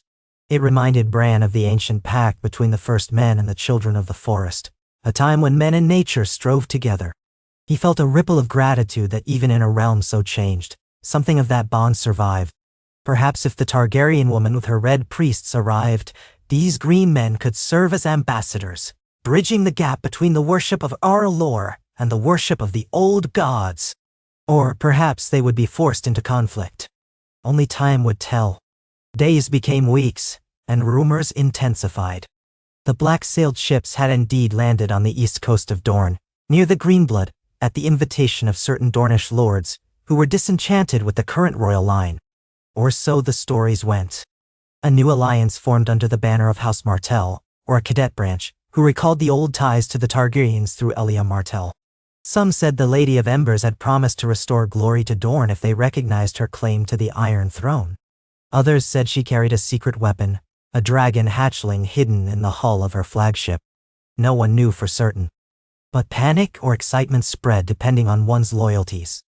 In King's Landing, or in whichever seat ruled the realm, ravens flew to muster banners. The next wave of warfare seemed to loom. Yet memories of past wars, some subtle, some explicit, prompted a few cooler heads to propose negotiation. Let the Lady of Embers come to the capital and present her case. Bran watched, heart heavy. He remembered how easily these invitations to parley could turn to treachery. Even if the realm had glimpsed peace for a time, men's ambition could flare in an instant. The presence of the Red Priests worried him too. They were known to see visions in their flames and interpret them in ways that could justify all manner of bloodshed. He wondered if it might be wise to whisper caution to the Lady of Embers herself. If she was truly of Targaryen blood, perhaps she carried that same sense of prophecy that haunted Rhaegar. Could she be swayed to a more peaceful approach? He hesitated. It would be meddling again, but perhaps a gentle whisper now might save thousands of lives. Finally, he let out a long breath that frosted in the cold air of the cave. Cautiously, he cast his consciousness out in search of that black-sailed fleet once more. He found her at last, not on the ships but in a stately manse on the outskirts of Sunspear, the seat of House Martell. The interior was richly appointed with mosaics, the air thick with the perfume of Dornish spices. She stood near an open window gazing at the sea. By her side was the older man with the shaved head, presumably an advisor. A red priest with coppery skin stood behind them, silent. Bran felt for the faint presence of any weirwood. There were none in this manse, but a small piece of weirwood had been carved into the shape of a decorative pillar in a corner, some artifact brought from afar. It was enough for him to sense the space. He tried to brush the edges of the Lady of Ember's mind, the way he had once whispered to Rhaegar or Brandon Stark. Her surface thoughts flickered with fervor and pride, a sense of destiny, an awareness of a Targaryen line's rightful place. Bran whispered gently, "Peace can bring you the realm. War will burn all. Remember the cost." He tried to weave the words with a feeling, a subtle empathy for the small folk who might suffer if conflict ignited. He felt her stiffen, her hand going to her temple. She glanced around the room, unsettled, while the Red Priest's brow furrowed, as if sensing a foreign magic. Bran withdrew swiftly, lest the priest track his presence. In the wake of that whisper, he felt the lady's turmoil. A part of her might heed the caution, or dismiss it as nerves. Perhaps she would approach negotiations more carefully. Perhaps not. Already she was planning a show of strength, parading her unsullied at the prince's pass, forging a marriage pact with the newly ascendant Martell scion. Bran realized that sometimes ambition drowned out any subtle caution. He had done what he could in that moment. Perhaps it was enough to shift her approach or sow doubt in a path of open war. Sure enough, reports soon reached the northern lords that the Lady of Embers had halted her planned march up the Boneway, choosing instead to send envoys to King's Landing. It was a small sign of restraint, though her unsullied remained stationed in Dorne. Some said she had demanded that Myrcella Baratheon, or whichever monarch reigned, legitimize her Targaryen claim in exchange for her goodwill. Others insisted she demanded fealty from the entire realm.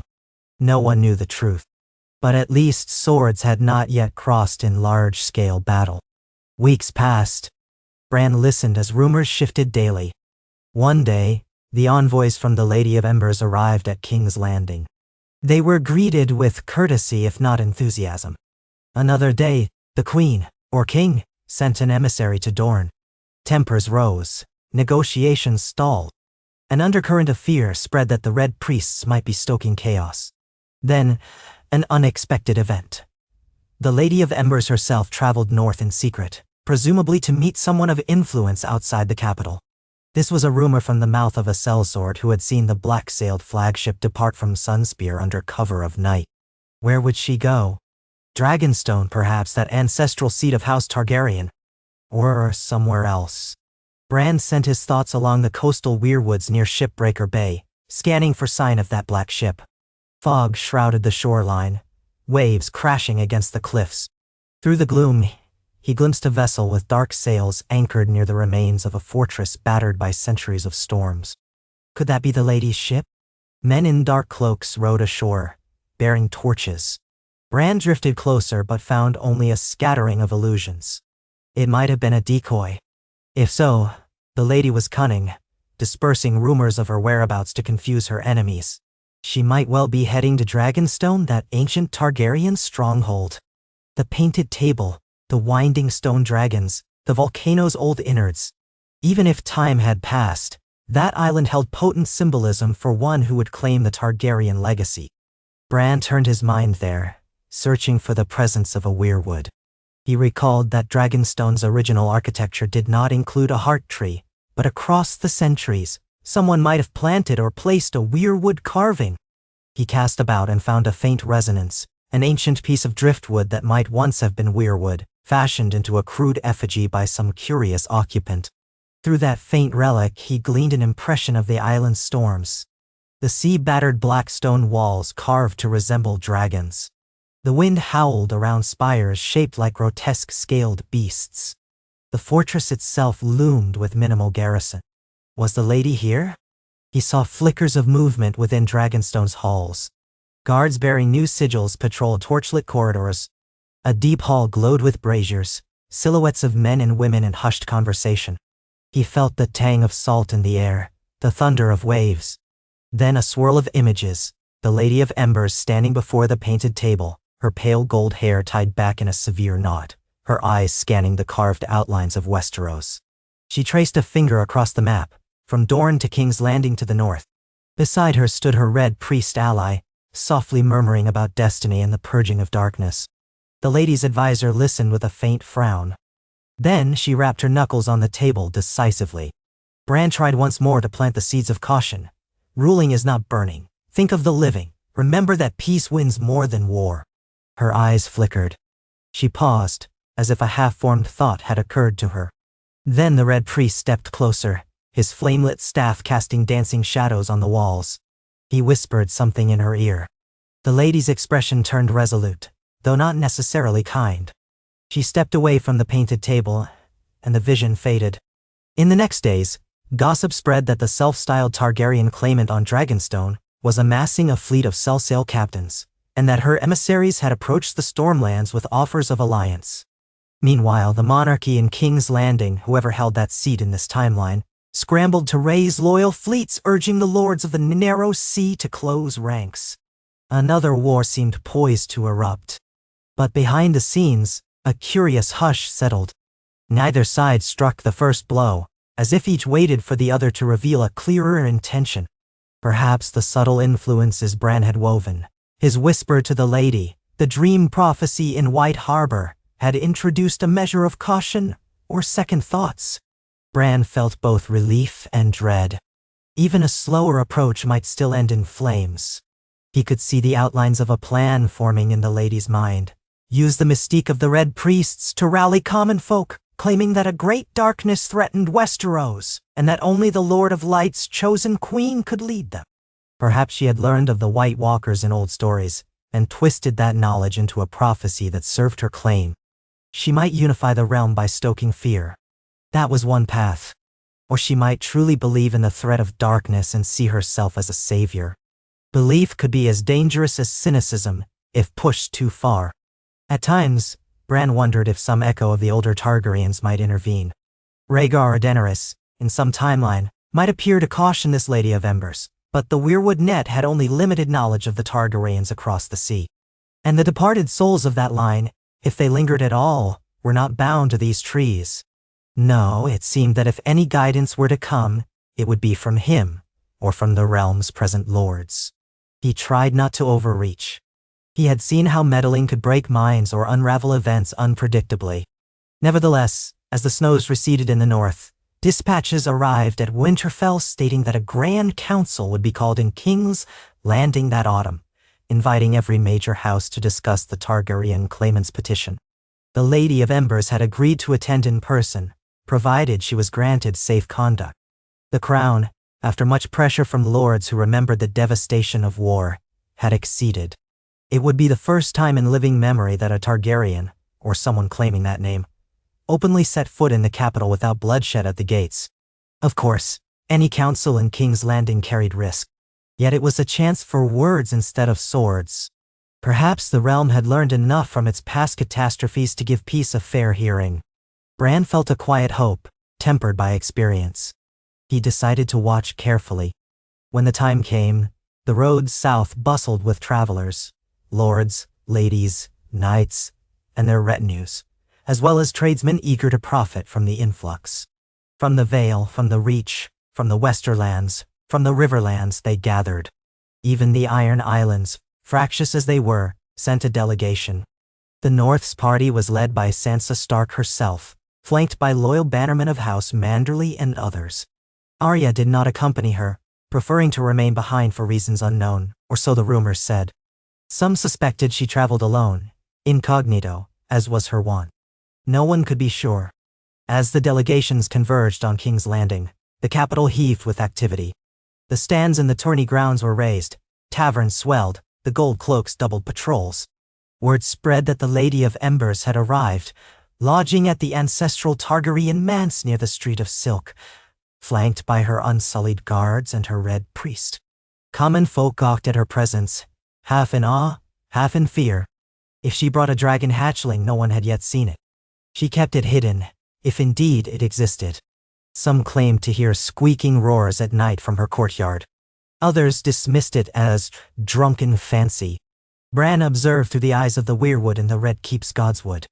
He saw the lords gather in the throne room on the appointed day, grand in their finery, the banners of a dozen major houses arrayed in the gallery.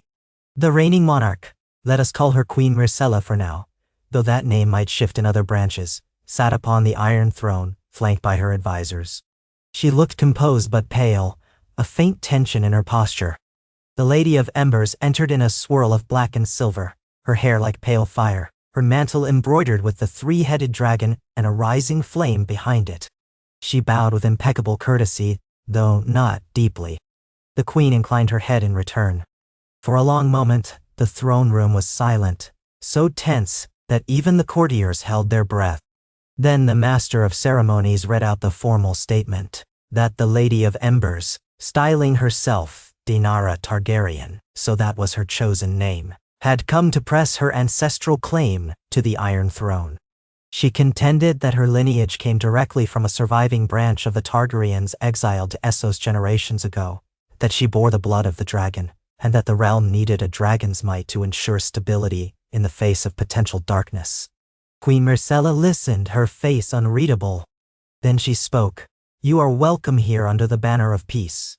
We shall hear your claim and weigh it. Her voice was calm. To Bran, observing from the Godswood, it sounded like a delicate dance. He worried how quickly the mood might sour. One by one, major lords gave statements or asked questions. The Lord of Storm's End wanted proof of bloodline. The Lord of Casterly Rock demanded to see if she truly had a dragon. The new Prince of Dorne pledged support, citing Elia Martell's ties to House Targaryen. Others withheld comment, waiting to see which way the wind blew. Daenerys Targaryen, as she called herself, remained poised, answering with a confident, measured tone. She spoke of old genealogies, of letters from the Citadel verifying partial lines, forged or genuine, who could say, of her service in Meereen to a cause she claimed was Daenerys Stormborn's legacy. She invoked the memory of the Targaryen monarchy that once united the Seven Kingdoms. Then, in a quieter voice, she spoke of a prophecy, learned from the Red Priests. She said the long night might come again if the realm did not unite under the true line.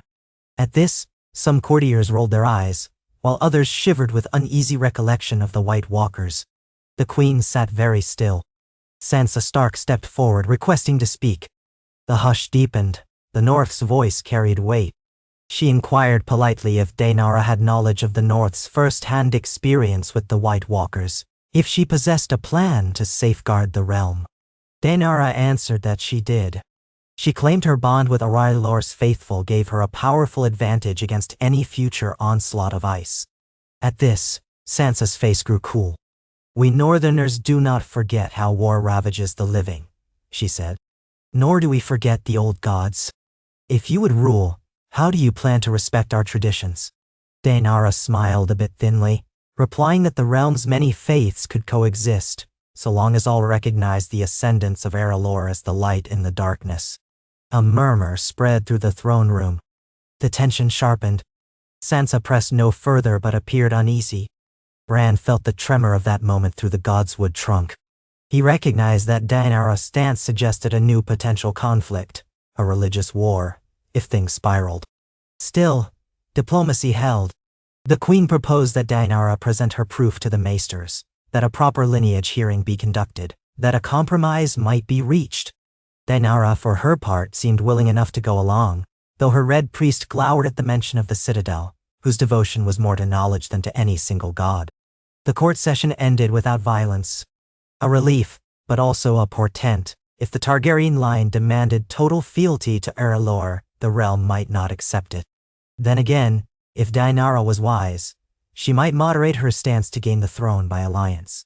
So many variables, thought Bran, all hinged on mortal choices. Over the following weeks, more councils met, more debates ensued. Daenara's supporters in Dorne and among scattered Targaryen loyalists pressed for recognition. Many lords hesitated, unwilling to exchange a Baratheon, or Lannister, monarchy for a Targaryen monarchy that might reintroduce dragons and an alien religion. The common folk whispered that Daenara had a hidden red temple in the dragon pit, performing fiery rituals each dawn. Tensions rose. Yet the realm had seen too many brutal wars to rush blindly.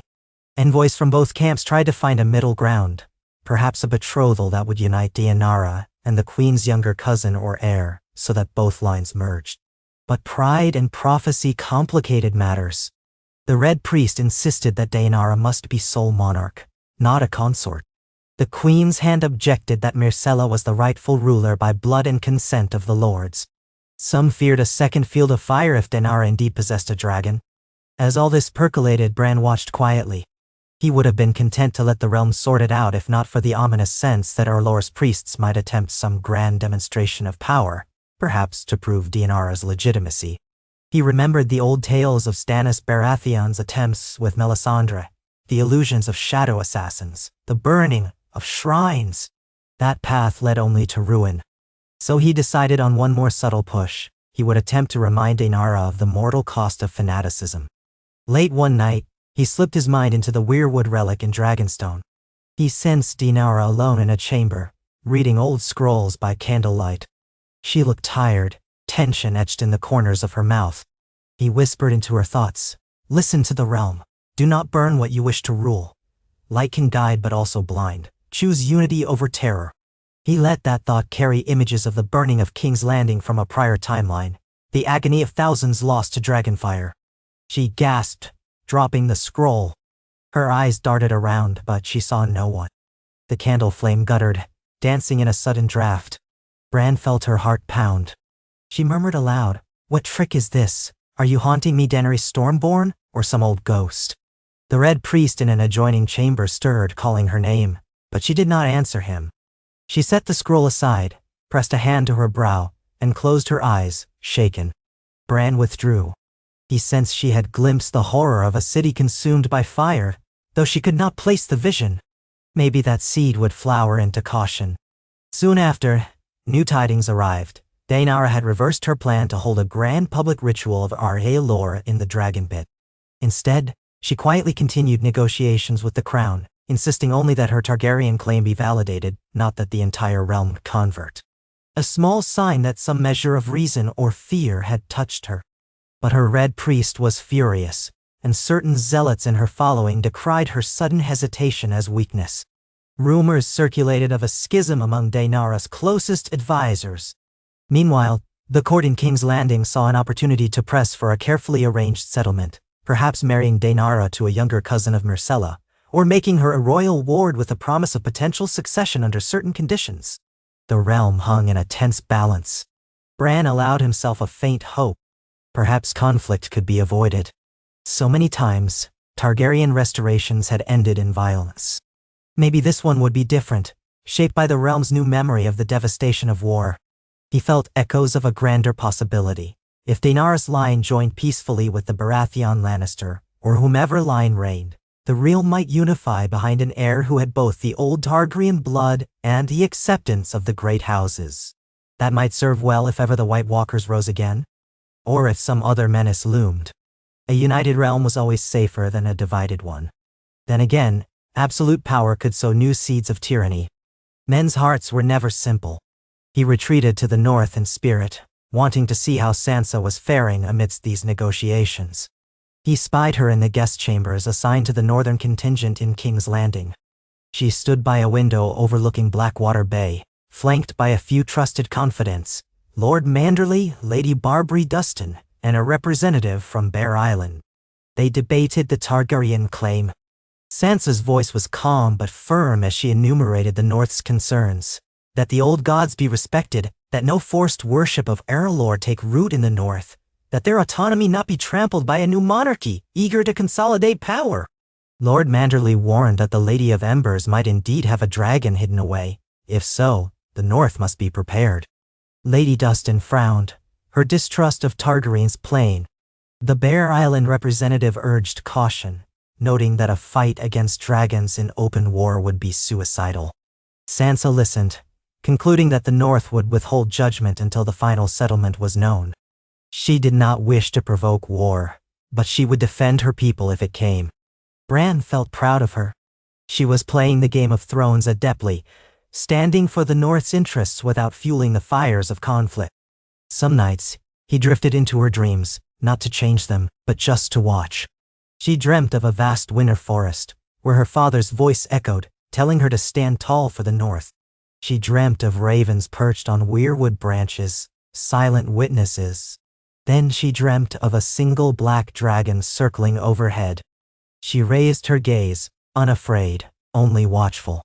Bran saw no need to sow new visions. Her own instincts were strong. In the morning, she rose, resolute. In the capital's corridors, negotiations stretched on for days. Daenara's Red Priest and Queen Myrcella's Septons clashed verbally, each claiming moral authority. The Queen's Council demanded undisputed evidence of Daenara's lineage, and Daenara produced certain documents from Essos, likely half-forged but plausible.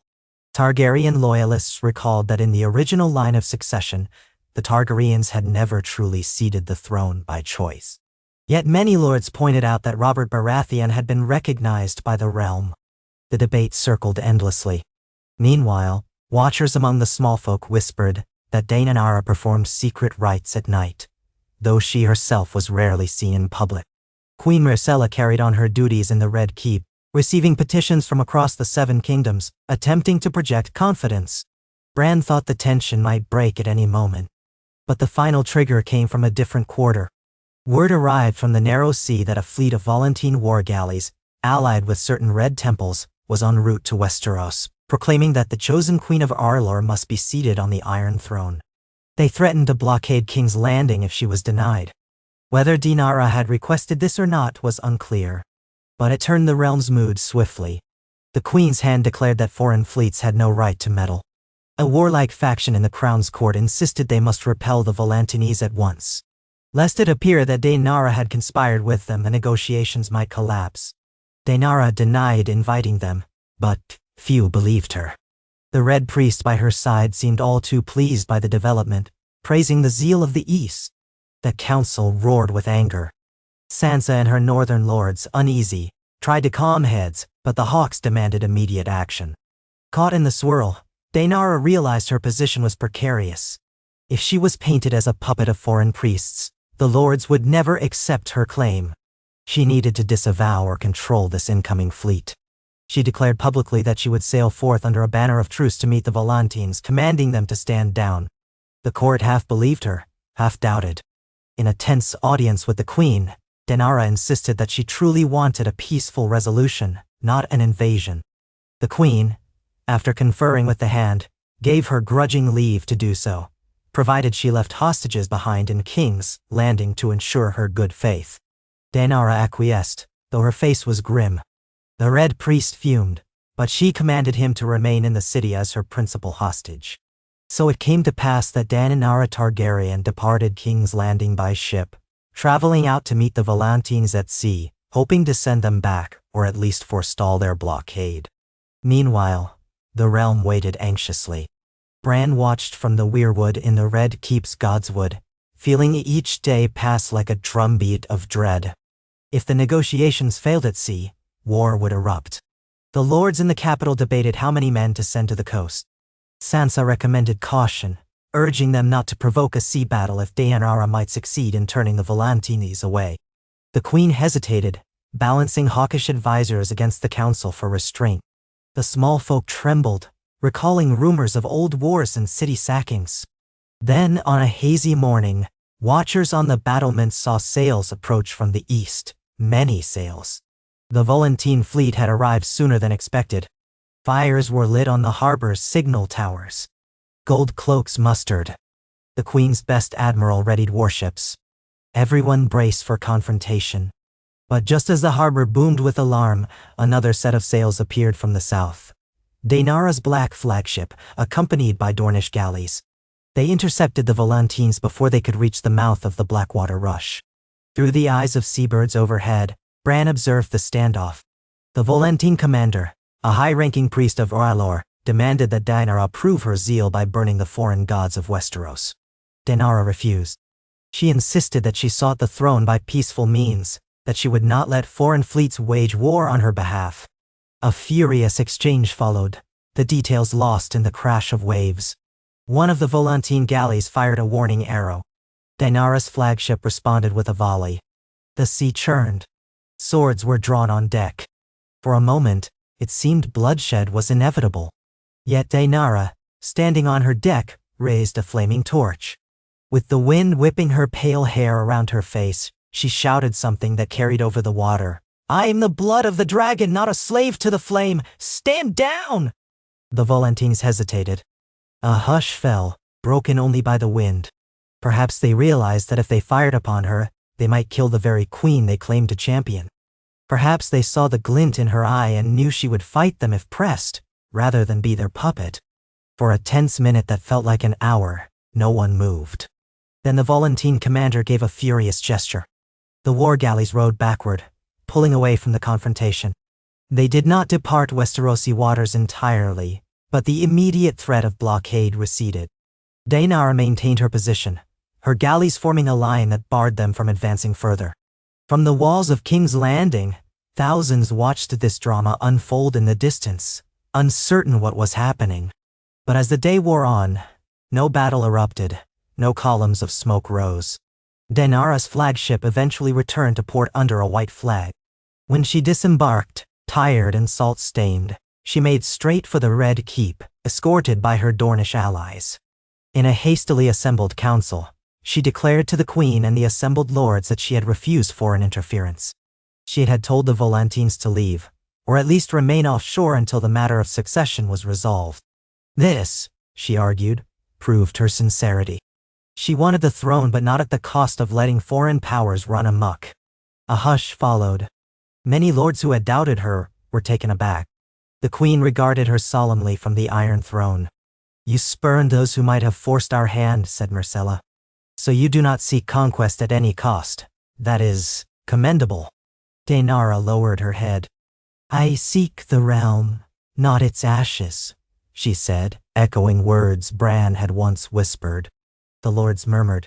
Lord Manderly of the North spoke up, praising her restraint. The queen's hawkish advisors seethed less fiercely. Sansa Stark looked relieved, though guarded. The precarious path of negotiation still lay ahead, but a disastrous war might have been averted. The Volantine fleet lingered at sea, uncertain. The Red Priests still fumed in the city, feeling betrayed by Daenerys' independence. Yet for now the realm had room to breathe. Bran exhaled in his Weirwood cave. He realized how profoundly events had shifted from the days when any Targaryen claimant might have simply unleashed fire and blood. Now, influenced by half-remembered cautionary tales, by old nightmares of burning cities, the realm walked the edge of a blade but managed not to slice itself open. Was this the fruit of all the subtle rewriting he had done? The knowledge of war and the fear of repeating it seemed more present in everyone's hearts. Not a perfect realm, but a realm that at least hesitated before plunging into chaos. In the weeks that followed, the Queen's Council proposed a careful settlement. Daenerys would be recognized as a legitimate Targaryen heir, granted dominion over Dragonstone as a royal province, and placed in the line of succession after the Queen's direct heirs, should the current line fail. In exchange, Daenerys would formally renounce any foreign alliances that threatened Westeros' sovereignty, including the Volantene priests. She would keep her faith in R'hllor if she wished, but would not impose it upon the realm. As for the rumored dragon, if indeed she had one, it was to remain on Dragonstone under strict conditions to ensure public safety. Daenerys bristled at some of these terms, especially the restrictions on the dragon she saw as her birthright. But she recognized that she could not force the matter without war. If she wanted a chance to rule eventually, she needed the realm's blessing. Thus, negotiations continued, forging a compromise. Not everyone was happy. Some Targaryen loyalists wanted immediate restoration. Some Lannister Baratheon loyalists wanted her executed. But the moderate voices prevailed, remembering the devastation of old wars. In a final ceremony in the Red Keep, Daenerys knelt before Myrcella Baratheon, who pronounced her Princess Daenerys Targaryen of Dragonstone. In return, Daenerys swore fealty to the crown, for now. That uneasy vow might one day unravel, but it forestalled open conflict. The realm breathed a collective sigh of relief. Even the Volantene fleet, upon hearing that Daenerys was recognized as a princess but not yet queen, seemed to lose some of its fervor.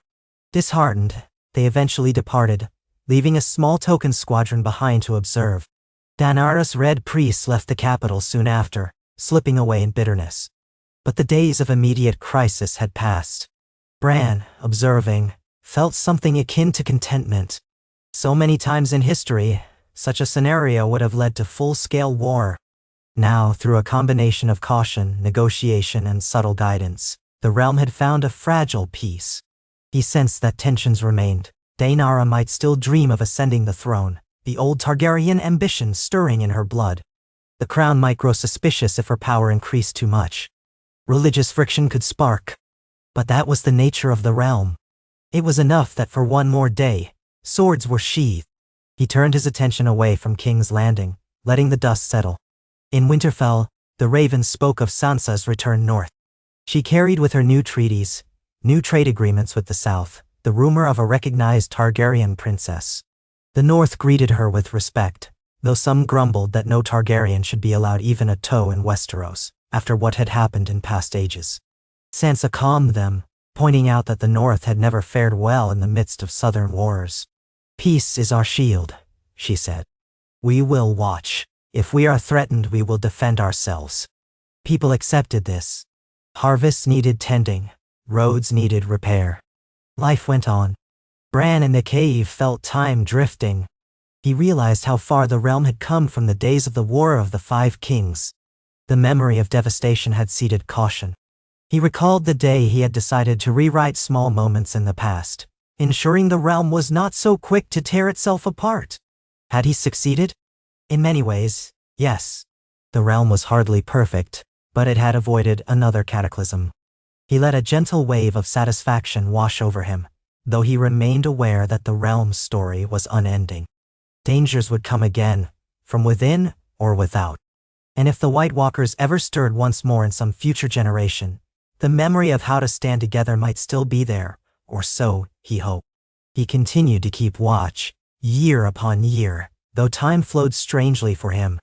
As the new spring advanced, new tidings arrived from across the sea.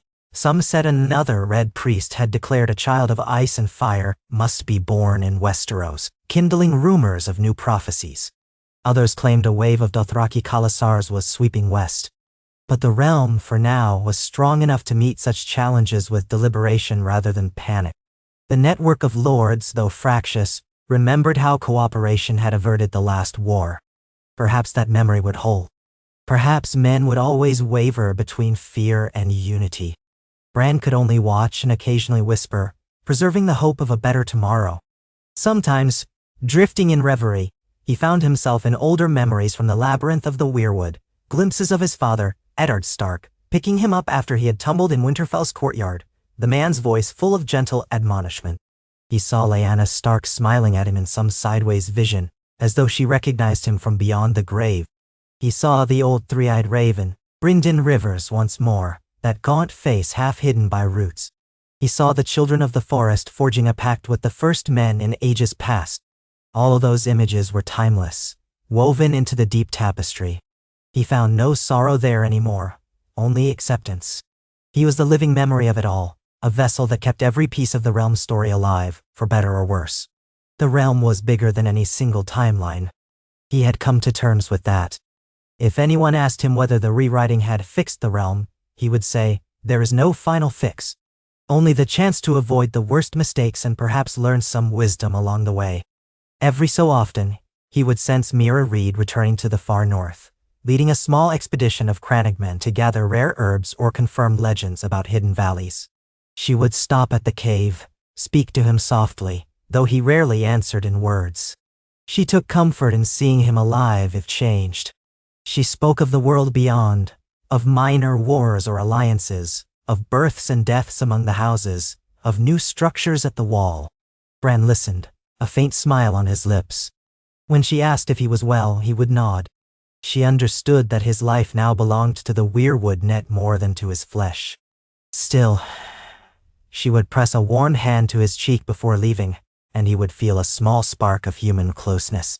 On one such visit, Mira told him of rumors from the west, that a few Ironborn lords, weary of reaving, had turned to trade, forging an alliance with the Riverlands.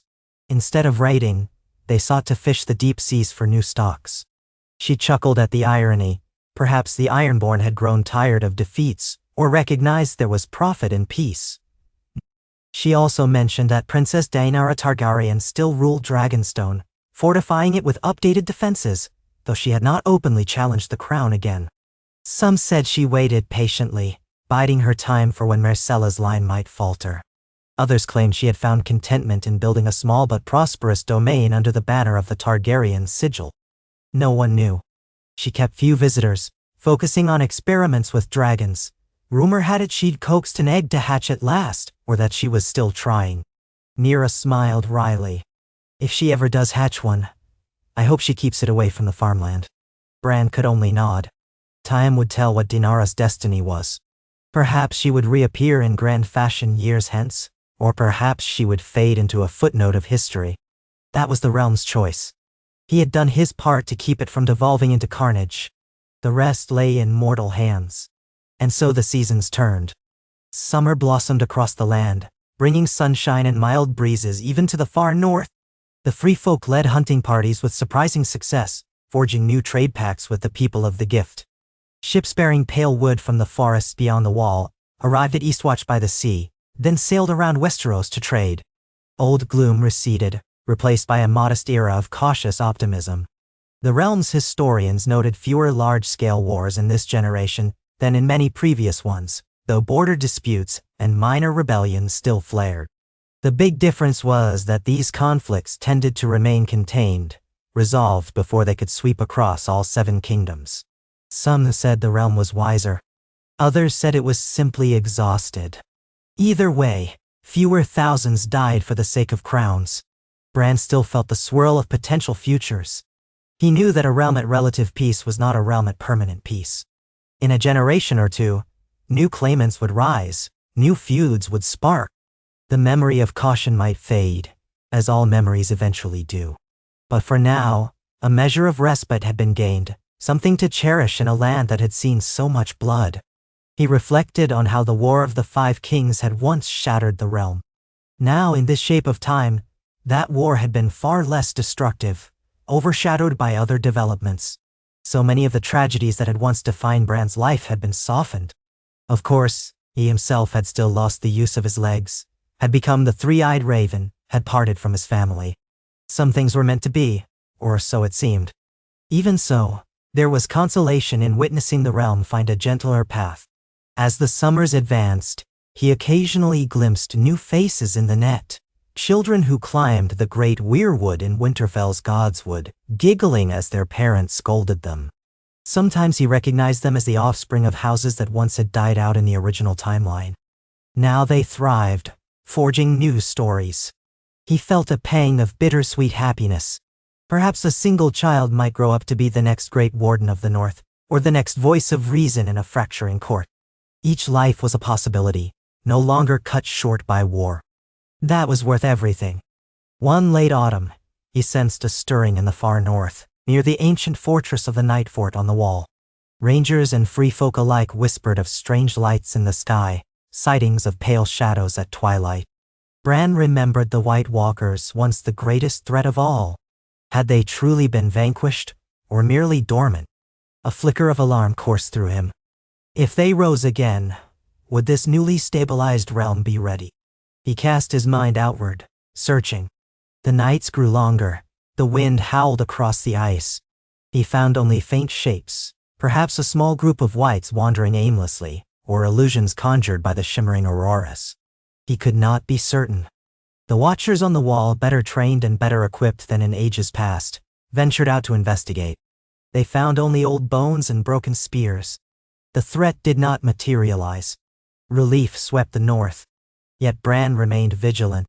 The others were not a foe that simply vanished from existence once created. But for now, at least, no new onslaught came. Over the years, Princess Daenara occasionally reappeared in dispatches. She traveled to Mare or Lys, forging trade networks for Dragonstone. She kept a small circle of loyal knights. Rumor had it she successfully hatched a single dragon, though it was said to be sickly.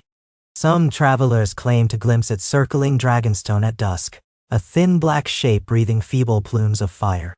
Perhaps it would grow into a fearsome beast, or perhaps it would die young. But Daenara never marched on King's Landing. She remained content, or so it seemed, to rule her isle. When Queen Myrcella eventually died, peacefully, of an illness in her later years, a new monarch ascended, Myrcella's heir from a political marriage. That heir did not renounce the compromise. House Targaryen, at least this new scion of it, remained on Dragonstone. Another generation of precarious equilibrium took shape. Had the realm found a genuine cycle of reduced strife, or was it simply the eye of a storm? Bran did not claim to know. But watching from his seat of roots and carved wood, he felt a measure of calm. The tapestry of time no longer battered him with the same violent waves. The rewriting he had done was not undone, nor had it rent the realm asunder. The story continued with new chapters, new complexities, but less abject catastrophe. Some nights he let his mind drift back, seeing the ghost of young Bran stark in Winterfell, wanting only to climb and see the world. He had indeed seen it, across centuries in every shape. It was more than any mortal could have hoped for. He felt a strange gratitude, even for the tragedies that had shaped him, because they had granted him this power to watch over the realm. If in doing so he saved some lives and opened some doors, it was enough. At last, in a moment of introspection, he spoke softly into the hush of the cave. "Have I done right?" His voice echoed among the dripping stalactites. The roots of the Weirwood did not answer in words, but he sensed a profound stillness, like a hand laid gently on his shoulder. He recalled the old three-eyed raven's counsel. "It is not our place to rule, only to remember." Yet fate had drawn him to do more than remember, to become a quiet shaper of possibility. Perhaps that was the realm's design all along. In any event, he accepted it. Right or wrong, he had tried to spare the living from cycles of doom. The rest was in their hands. He closed his eyes. He could feel the presence of all those who lived and breathed under the same sky. The farmers in the Reach harvesting apples, the fisherfolk in the Iron Islands mending nets, the stonemasons in the Vale building new watchtowers, the orphans in Flea Bottom chasing stray cats, the free folk children beyond the wall hearing tales of giants. They were all part of the living realm, forging each day's story anew. He could not guide every detail, nor should he. But he could be there, a silent witness, offering a nudge if true catastrophe threatened once more. Above him, the northern lights flickered across a sky sprinkled with infinite stars. Time slipped by, or perhaps it stood still. Summer would pass, autumn would come. Autumn would fade into winter, then yield again to spring. And in the roots of the Weirwood, Bran Stark, the boy who fell, who flew, who rewrote subtle lines of history, remained steadfast, weaving memory and possibility together. The realm breathed, shaped by countless choices, no longer bound to a single tragic path. Somewhere, maybe far into the future, children would sing songs of a time when men learned to parley before drawing steel, a time when the rightful claims of houses were tested with words instead of unrelenting war, and the knowledge of the old gods stood vigil over them all. And somewhere, in the quiet between heartbeats, Bran would be listening, smiling, and remembering.